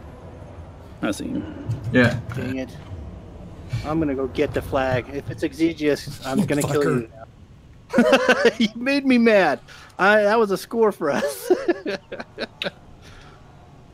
Oh, it is once again just before the finish line. Returned it. No, there we go. Perfect timing. Oh, that was beautiful. I was sitting right in fucking front of it. Oh god, that could not have been more perfect. That could not have been more perfect. Oh, that was fucking epic. I mean, I turned and faced it, and bam, it popped in, and I went right across it. Yes, I was right on your tail. I was just about to kill you. Gorgeous. That was good. Okay, you guys get on the posture. I'm going to grab it. I'm getting on him. He'll enjoy that most action he's had all week. Oh!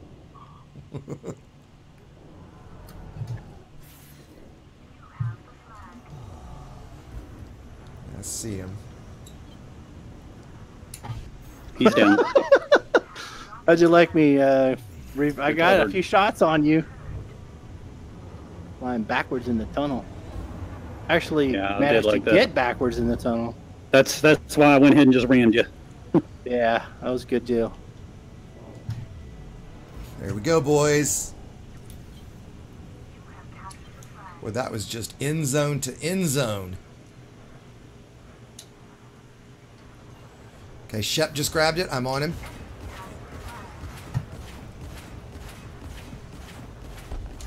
He's down.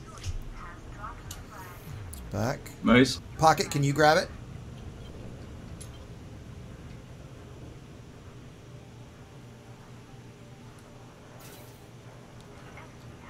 Pasto's got it. Here, I'll grab it. Oh, it's just a Pasto. He'll be dead soon.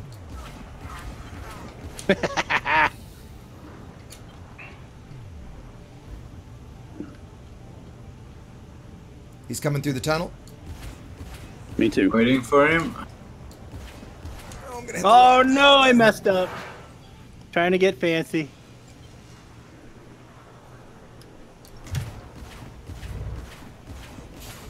How are you still My shields are alive? down. I'm dead. Don't let him get it back. Oh, no, no, no, no, no, no, no, no. Nice work, Aposto. Yes. Nicely done.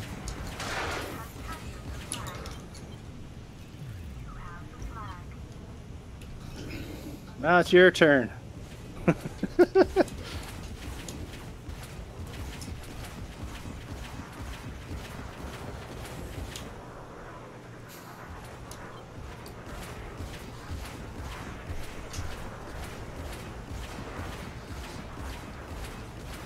Damn you. I couldn't get it in time. You like me turn and go backwards, Aposto? Yeah, that was great. You're learning, young Padawan. Oh, Aposto just got double damage. Be careful. Wait, where's our flag? All right. Oh, shit.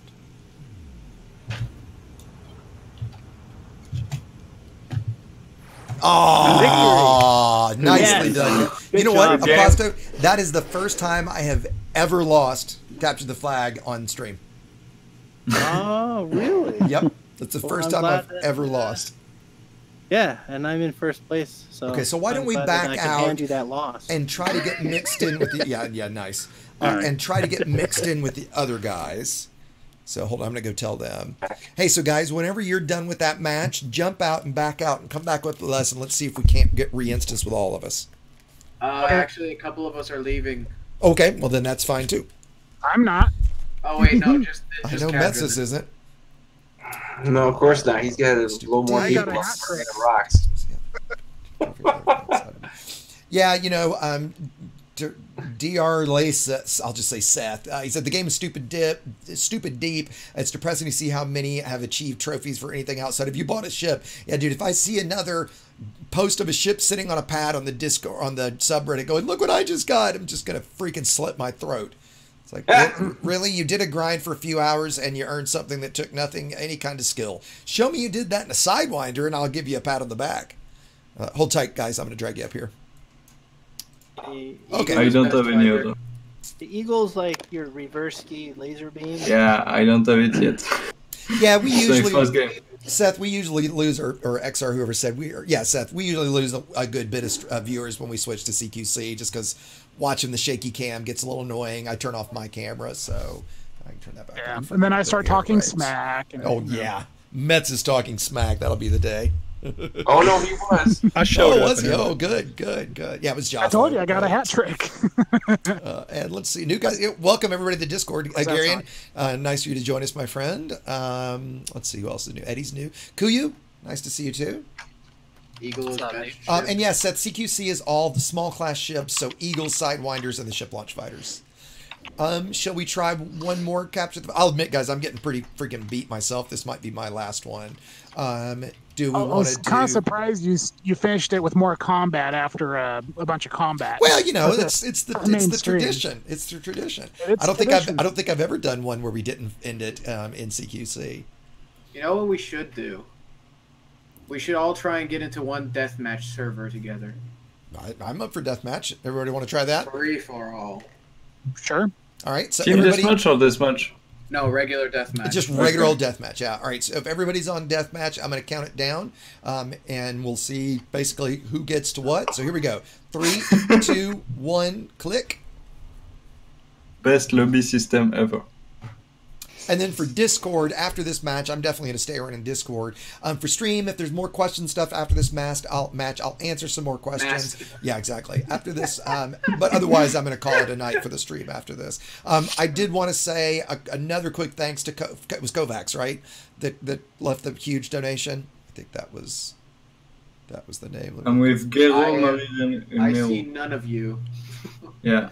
Yeah, it was Corvus Kovacs. Again, my friend, if you're still listening, that was exceedingly generous of you. I can't tell you how much it means. You know, I used to hear people, like, when they thank people for little donations or any size donation, like, yeah, you know, sure, it means a lot. It means more than you really could realize. Should I leave? I'm in a game with no one. Well, it's me, Cruddy, and Aposto so far. We've got 20 seconds left, though. And again, this is what sucks about CQC. Yeah, if we could like just arrange and join a Exactly. server, My game or a crashed. private match, so much better. Yeah, if you could just say, "Here's the match I want," right? My Oculus app crashed. We can be friends and play together, right? No. I mean, you can technically, but the matchmaking, even if you start a server with a squad, it'll break your squad up and just move you around, right? It's horrible. Oh, I think my Oculus app. All right. Why is it me, Aposto, and Cruddy? That is just not fucking fair. Well, it's you two against me. Are we in team? No, it's deathmatch, buddy. Is it? Oh, yeah. Somebody's mic is echoing really bad. I think it's Starkiller. Oh, my bad. Hold on. I gotta turn off. I'm out of VR. Okay, I see one of you now, at least. Sorry. Oh, it's all right, dude. In my video I took of you dueling, it sucks. It's all jittery for some reason when it streamed it on my computer. Oh, that hurt. Yeah, like 10 gigs of it. Oh shit. No, I was saying what hurt is I just slammed into one of the boosts.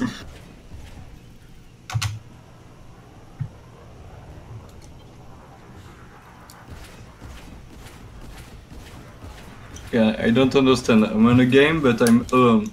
Like there is no one. Just Is it back possible out to be in a and go deathmatch again. by yourself? No, in Frontier, yes. Because I haven't seen the first person. How many chaff you got on that thing? In balance. You gotta time them. Yeah. I didn't think you could chaff that quickly Shoot. between them. Ah, I just got double tuned. Cruddy.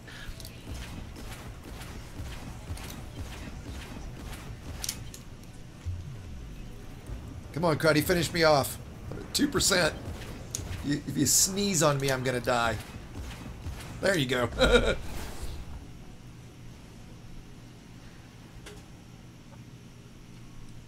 And this might be my favorite match, my favorite map, given the Starfield and the. Oh, it's beautiful, yeah. Melon, I'm with you. Yeah, it looks like just the two of us. Yeah. Yeah, and look, there's like 12 of us all trying to get matches, and it puts us in a match of 3, a match of 2. Match of 1. Right. Well, we can certainly back out and try one more time if you guys want. I'm up for that. Ready, Pasto? You want to do that? In your game, it says waiting for players to join. So maybe if you join. I think you should fly to Seattle and go tell the developers face to face.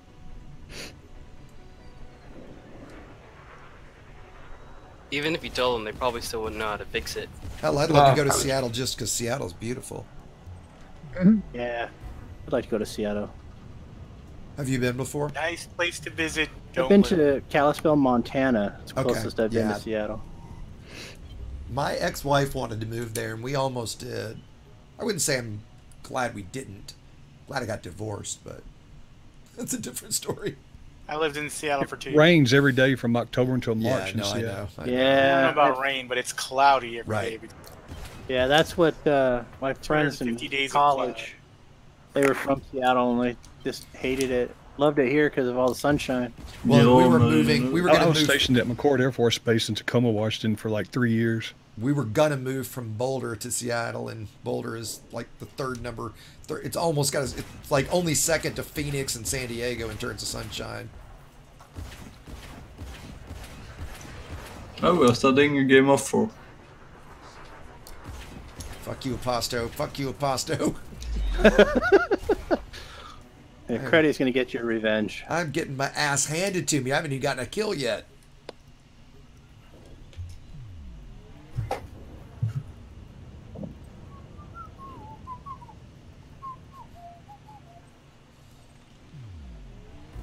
Why am I singing if I only had a brain? Because I feel that way. I thought it was whistling. Well, thank you. I can't even get that right, can I?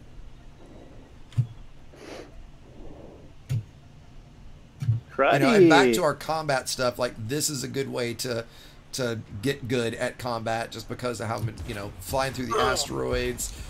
Not bad, Cruddy. Got you.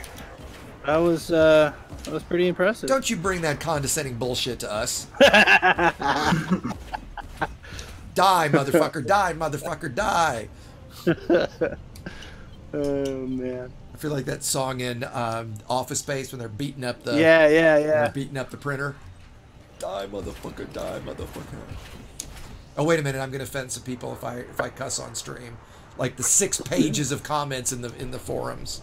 I told you guys about that, right? Mm-hmm. Hey, my kids are asleep. I could care less now. No, there was a thread in the forums that Yamik started about the Challenger review video we did together, and it went 6 pages of people bitching about the fact that he'd posted a video that had dirty words in it. And I'm not kidding. Because he was getting around the parental family-friendly rules of the forums by posting a link to a video. And even after the 3rd page, when the mods finally were like, there's nothing wrong with this, you guys can stop, it went another 3 pages. Here we go.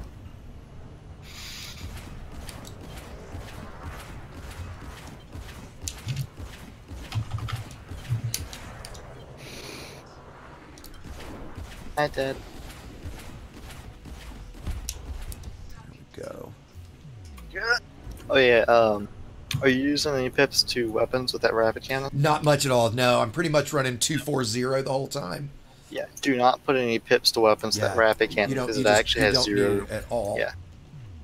It legitimately has 0 weapon draw. You can fire it infinitely with no weapon. Yeah.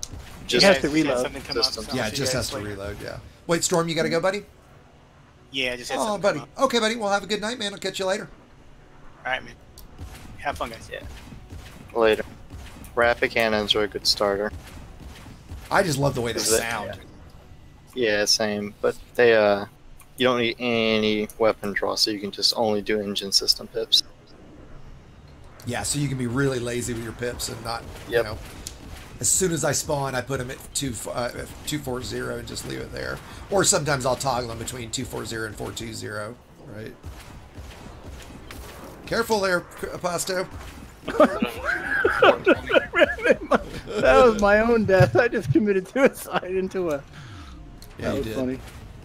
Are you running the heat beams, Cruddy? Yep. Yeah. Do you like those better? Yeah. You have to be more alert with your pips, but I feel like they do more damage. Well, they definitely do a lot more damage. If you want quick kills, those are the ones to use. Ah, damn. They're the best on the Eagle, though. You can get the weapon enhancements for the Eagle. Yeah. And the distributor efficiency, and you'll actually shoot the beams a lot longer. They have the overcharge pulse and the overcharge beam on the Eagle as well. Go for the skill booster there. Well, we're no. Oh, we timed out. Look at that. We hit the time. I was just messing around. Yeah, it's only 3 people. Got my ass handed to me that time. Winning. You won, Cruddy. You're better than me now forever because you beat me. Oh no! Hey, some people in the community feel that way, don't they? Yeah. You know what? I know what it is. You beat me because you were hacking my head look. That's what it was. Right. Metzis, I don't know if you're here for that. Somebody posted in the forums that they got in a PvP fight with somebody and they hacked his head look because he kept looking all around it, and that's why the guy beat him, because he was hacking his head look. It's like, what? I've never heard that before. Say that again. Somebody on the forums was saying that somebody else that fought him hacked his head look, and that while he was fighting, his head look started going, like, would look down all of a sudden, and he wasn't doing it, so the other guy must have been hacking him to make his head look go down. And everybody's like, what? Like, he stole his command codes. Are you kidding me? Right? Sounds like he stole his command codes. It does, actually. You're right. You're right. The same guy later admitted that he there's a button on his Thrustmaster. Yeah, of course there is. That toggles it, and he admitted that later. Of course. I don't have the link to the post, but yeah, it was a pretty good meme.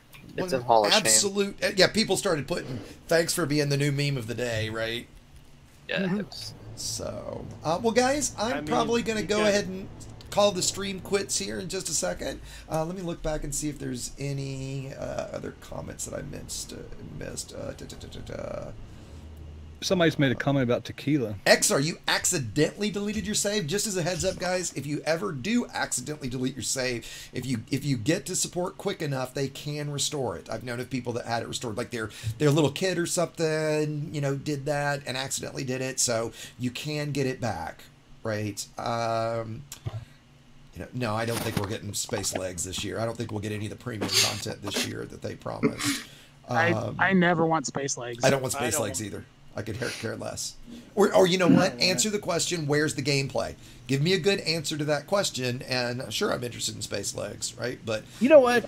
If you moved like all the engineers to like quarters in my ship and put like a crew quarters where I could get missions, and I could just like go around my ship to get the different missions, then maybe. The only one I ever heard was in the big ships, you have to like get up and walk to the back of the ship to go repair a module in multi-crew. Right. Yeah, all right. Some kind of engineering. Right, but that's one tiny thing. Like the people are like, oh, it'd be so great to get out and walk around the stations. Yeah, that'd be great for like 15 or 30 seconds. And then when you realize that every time you go to the mission board, you have to get out and walk to the mission board and spend an extra 30 seconds to a minute every time. No, you'd get sick to death of that, right? And I don't think also people understand or appreciate the huge amount of work that adding Space Legs to the game would really take. Right? We're not talking about something insignificant here, right? We're talking about I bolting a whole other game on. But if you look at the in-ship cockpits and bridges and stuff, the work's kind of already there. If they just let me go from like the front of my ship to different quarters or parts of the bridge, like I said, I mean, but I think where's that the would be gameplay? enough. Where's the gameplay? No, it's not. It's not. You in should the be able to gameplay. engineer Space Legs. What would be cool would be to have the game does whole not need Space Legs. team in the ships, because they have said like there is some ships with like 30 people in them, and so why can't we see them? And why can't we hire them and stuff? Yeah, that'd be great. It'd be kind of cool to be able to go into different parts of the ship if you're out in deep space away from the bubble.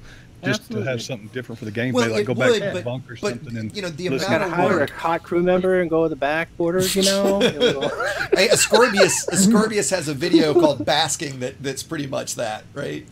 He's got a guy laying in the back in his quarters with a little Hollywood chick dancing on his lap. Yeah, right. Yeah. I mean, look, if funny. I could snap my fingers and have it, but I would never pick Space Legs over the plethora of quality of life and bug fixes. I thought it was interesting. If you guys didn't see, I put up a poll on my channel. What would you focus the development team on? And I put bug fixes, completion of existing features, expanded story and Thargoids, landable atmospheric planets, and Space Legs. There's the question. What do you guys pick? Well, they should fix all the I voted completion of the story is on your channels. Okay. And if you look at the live stream, we had to all send Frontier Developments to teams like a golden shovel or something, so they can dig the sand pile deeper to make it more content. You know. No, we'll send them a jar of salt maybe. But between those, like like I thought the results were pretty interesting. Landable atmospherics was 42%. Completion of features and Space Legs tie at 23%. Expanded story is 8 and bug fixes is 4. And my vote would be completion, and I should have put completion of features / quality of life, because that's really what I meant there. Because that's all I want. Just give us, like complete multi-crew. Like let us have multi-crew SRV. Let us mix wing and multi-crew, right? Finish that, right? Finish CQC, finish the menus, finish, right? Like simple things. Give us fucking ship loadouts. More depth. Right? Let us skip the fucking animations every time we, apply a module. All of that kind of a better crap, galaxy right? map for VR. I actually don't mind the Galaxy map that much of VR. It's not great, but I don't mind it. I hate the or the Galaxy map bug for the super wide screens like I have. Oh, is there a bug for it? Yeah, ever since before launch. Well, fix the bugs. Like, for example, when you do an interdiction with the Chieftain, the interdiction reticle is not aligned properly with the target. It's been that way since the first beta 9 months ago. Right? The Challenger came out, and because it's the same ship, the Challenger has the same bug. Why is when you join a wing, the leaving wing bug has been there for 2+ years? Right? Why are pads this bug still on the super wide screen? No, go ahead. No, I was just going to say the NPC. No, this bug on the super wide screen was done before launch, and it wasn't an issue. And they did some kind of patch or update before launch, and it screwed it up, and it's never been fixed since. And it's no big deal, but it's just on the super wide screen on the left side where the menu and stuff is. It's not in the right spot. Okay. And then when you go to click on a planet or select a body that's not towards the center, the further you go out, the harder it is to select. Gotcha. And Seth just said he hasn't played since the update. And I mean, the update, I mean, it's nice, it's better, but it's just been so incremental. I mean, look, it's why I put up that No Man's Sky video. You look at what the tiny team at Hello Games did with limited resources compared with the hate of the entire internet on them. I don't think Braben or Sandro have ever gotten death threats over the game. Okay, yet Hello Games rallied and has put a massive amount of content in, right? And I don't care if it wasn't what it was supposed to be at start, right? That's irrelevant to the amount of work that they've done in the last 2 years versus the amount of work the Frontier team has done in the last 2 years. You know, and yes, I like Frontier better. I mean, I like Elite better. I have no interest in playing No Man's Sky because it's the flight model of Elite that I love so much, right? But No Man's Sky, honestly, it's awesome. It's not my kind of game because it's really a survival game first and foremost, right? The physics aren't correct, exactly. The flight model in it is it's a video game. It's an arcade game. Exactly. Wait a minute now. This is kind of interesting. What about if they combine the two games together? I mean, would you want that? Oh my God, that would be amazing. I don't think I would. I would. If I could land on a planet and then I'm in No Man's Sky, I'd do that in a heartbeat. Absolutely. That would be cool. So that'd be your space legs, you know? Exactly. But there's gameplay there, right? There's gameplay for your space legs. Going around collecting things, scanning things, you know, finding stuff, building prospecting claves. on the planets would be a lot more fun. Absolutely. If you could get out, Absolutely. Absolutely. Right. The thing, honestly, if No Man's Sky's flight model was more of a simulator and it had VR support, douchebags over at No Man's Sky would be listening to me instead of you guys. Right, yeah, like that's true. I mean, because those are the things that keep me in Elite. Now we got want a X4 simulator coming out sometime too. Yeah, and X4, potentially, I'll give that a. Yeah, I will say, like I said at the end of my video. Well, the great thing is, it's certainly a good time to be a space game fan. Yeah. Right. I mean, I hope I hope Star Citizen crushes it when it finally releases in 2037. Right. But like we don't know if that'll ever happen. I mean, the last time I remember enjoying this many space games was like the late 80s and early 90s. Exactly. Dude. Right. So. Back when it was a long the first Mass Effect came out, when you had Descent. The early X games. I mean, there were a lot of really good games, right? And then we had a drought for 10 years or so. Yeah, that's true. So No Man's Sky, it's not prudent to play it with a HOTAS. It'd be better to play with the No, it doesn't support HOTAS controls at all. You can get it working using an emulator, but it's not a flight game. Right, it's a survival. Right. It's a survival game set in space. You can't even crash the ship into the ground, like right. It flies the ship forward. Yeah, the best way to play is with a controller. Really, it's so much easier than with the mouse. Yeah, it is with a controller. But it's worth playing if you take the flight sim out of the equation, which it is. Out of your mind. Yes, absolutely, it is. If you don't care about flight, it's great. They're still working on the flight sim part. I mean. I got into a huge. What gets me on it is the fucking Fisher-Price color scheme. See, I like it. Big turn off. See, okay, for me, I like the color palette personally. Well, they improved it on the color palette. Yeah, it's just an art style thing, and I like the colorful art style of it. And just the simple fact that when you do multiplayer, you can jump into a multiplayer session with people regardless of where they are in the galaxy. You just spawn right into where they are. You can build your base. They can build on your base. You can all run around in the same base and build together. You can fly together. You can land on each other's ships. I mean, it's the multiplayer aspect of it is great. It's much better than the multiplayer in Elite, if you ask me. Save for the fact that you can only have 4 at a time. Like, you can't have, like, you know, we've gotten 20 in an instance, or, you know, 100. Actually, I know the big instances for exploration have gotten 100 or 400 before. You know what would be cool too, like if you go, even if you can't do base building here, but if you could just do more at the bases that are here, like go to Dav's Hope, get out and find the mines and go into the tunnels and like defeat some end boss and collect some sort of better material cache or whatever. That would be awesome gameplay. I don't know why they don't do that. You know, because that's a lot to build in, right? It also is hard to build they that could into a outsource that, VR like somebody model, suggested. Right? I mean, you know, again, there at least is an example of Space Legs gameplay, right? So many people will just say it would be so nice to be able to get out and walk around a station. That's not that the community would, like, everybody would get out, walk around the station. Really, this is all we get. All we get to do is walk around. The community would shit if that's all they did, right? And so anything beyond that, essentially, you're talking about adding a first-person shooter to Elite now. Yeah, but SRV kind of does that. It'd be awesome if they do walk around the station. That you come in with a ship and hit somebody. Yeah, what was that, Eddie? I mean, yeah, the SRV kinda does the same as a first-person shooter. It's like you go into turret. I mean, it's similar. Like, it's similar, right? You can say, and I don't know how hard it would be with the engine, right? I mean, I don't think the engine. Correct me if I'm wrong, but Jurassic World doesn't have any first-person element, right? It's all third-person stuff, camera stuff, right? If anybody's played it. I think there's a first-person camera. I've seen some video, like when the T-Rexes are just like decimating everybody. Okay, because it's the same engine with the camera, right? Quickly, I want to go back, and there was a question on stream I wanted to ask.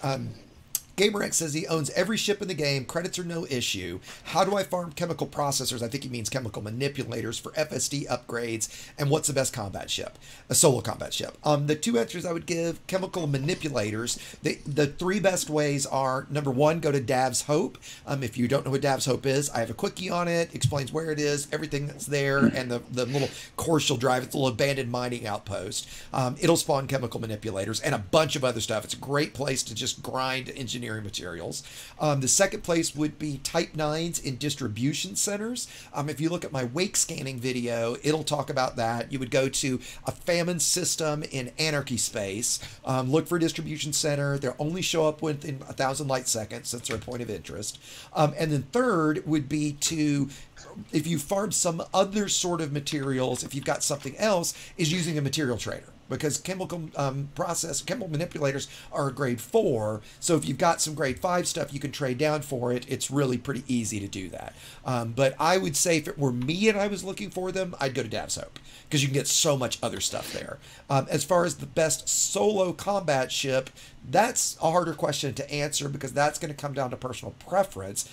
If you're farming combat in a conflict zone or a resource extraction site, I'm going to say, and I'll let these guys answer too, I would pick something like a Chieftain, an FDL, or if you've got it, the Corvette is great just because it's so big, so much DPS, so much shields. You can put a bunch of collectors on it and collect your Olympic controllers and pick up a bunch of materials while you're doing it.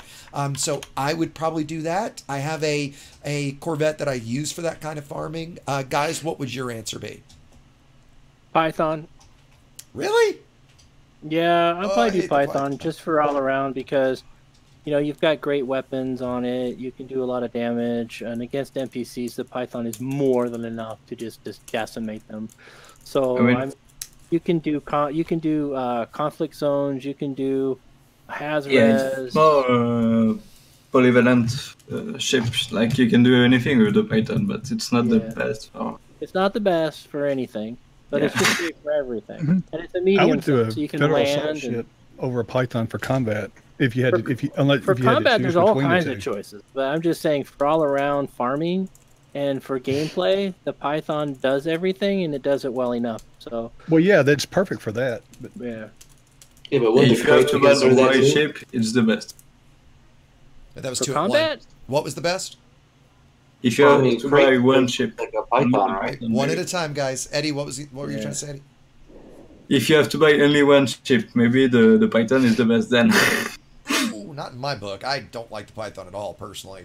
If I could only have, well, if I could only have one combat ship, it would be the Vulture. Honestly, the Vulture's so. No, one ship for to do everything you want. Like one ship only. The Python. The crate.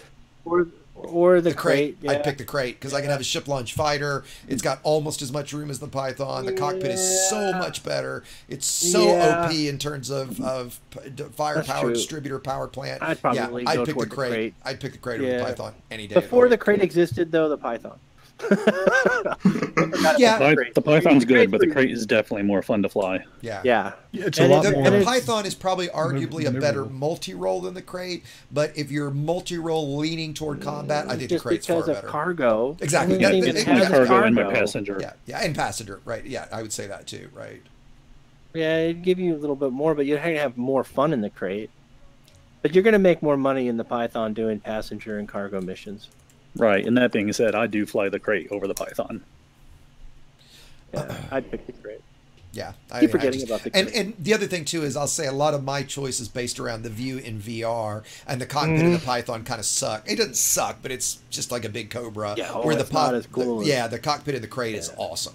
Especially being able to see the sedan and the Vulture. Seeing those two meetings. Oh, the Vulture cockpit in VR, forget about it. It's fantastic. Right? Yeah, I love it. So, okay, well, stream, if there's not any other questions, I'll leave chat going here for just a little bit, but I'm going to go ahead and say goodnight. And Discord, I'm going to hang around. For those that would like for future streams or just for later, if you're looking for some guys to play with or looking for a group, feel free to join us in Level 11. The links to the Discord are in the description in YouTube, and they're in the social section of Twitch. So please feel free to join us. Thanks much, Ryan. I appreciate you joining, guys. And, you know, it is kind of fun. I remember early, like when a couple years ago, when streaming really getting big, I remember watching some stream. It was this girl, actually. Her name's One Shot Girl. She plays first-person shooters. She's actually really, really good, and has got a big following. She usually has like 5,000 to 10,000 viewers at a time. And she was like shouting out to people. Oh, she's like, "Oh, it's nice to see you again." And I was like, "Oh, she's full of shit. There's no way she knows any of these people, right?" And now it's fun that you actually do get to know and recognize guys that are come around every week, so it is fun. So anyway, thanks again, guys. One Shot Girl. One Shot Girl, GURL, I think is how she spells it, if I remember. Yeah. She's like in her early 20s, very girl next door, kind of cute, but you know, that kind of great personality. So you go up to her and she gives you one shot. If you don't make it, she dumps you. Probably. You only got one shot. Do not miss your chance. That's right. She goes right here. She spreads them. Says, "Here's your shot. Go for it." Yeah. So anyway, guys, it's been fun. I'm going to leave the chat running here for a second. So if there's questions I missed, feel free to throw them in. I'll try to get to them. Always happy to chat with people in Discord if you got questions there, ideas for videos, all that kind of stuff. Please send it to me. And other than that, everybody have a good night. And as always, remember to fly dangerously.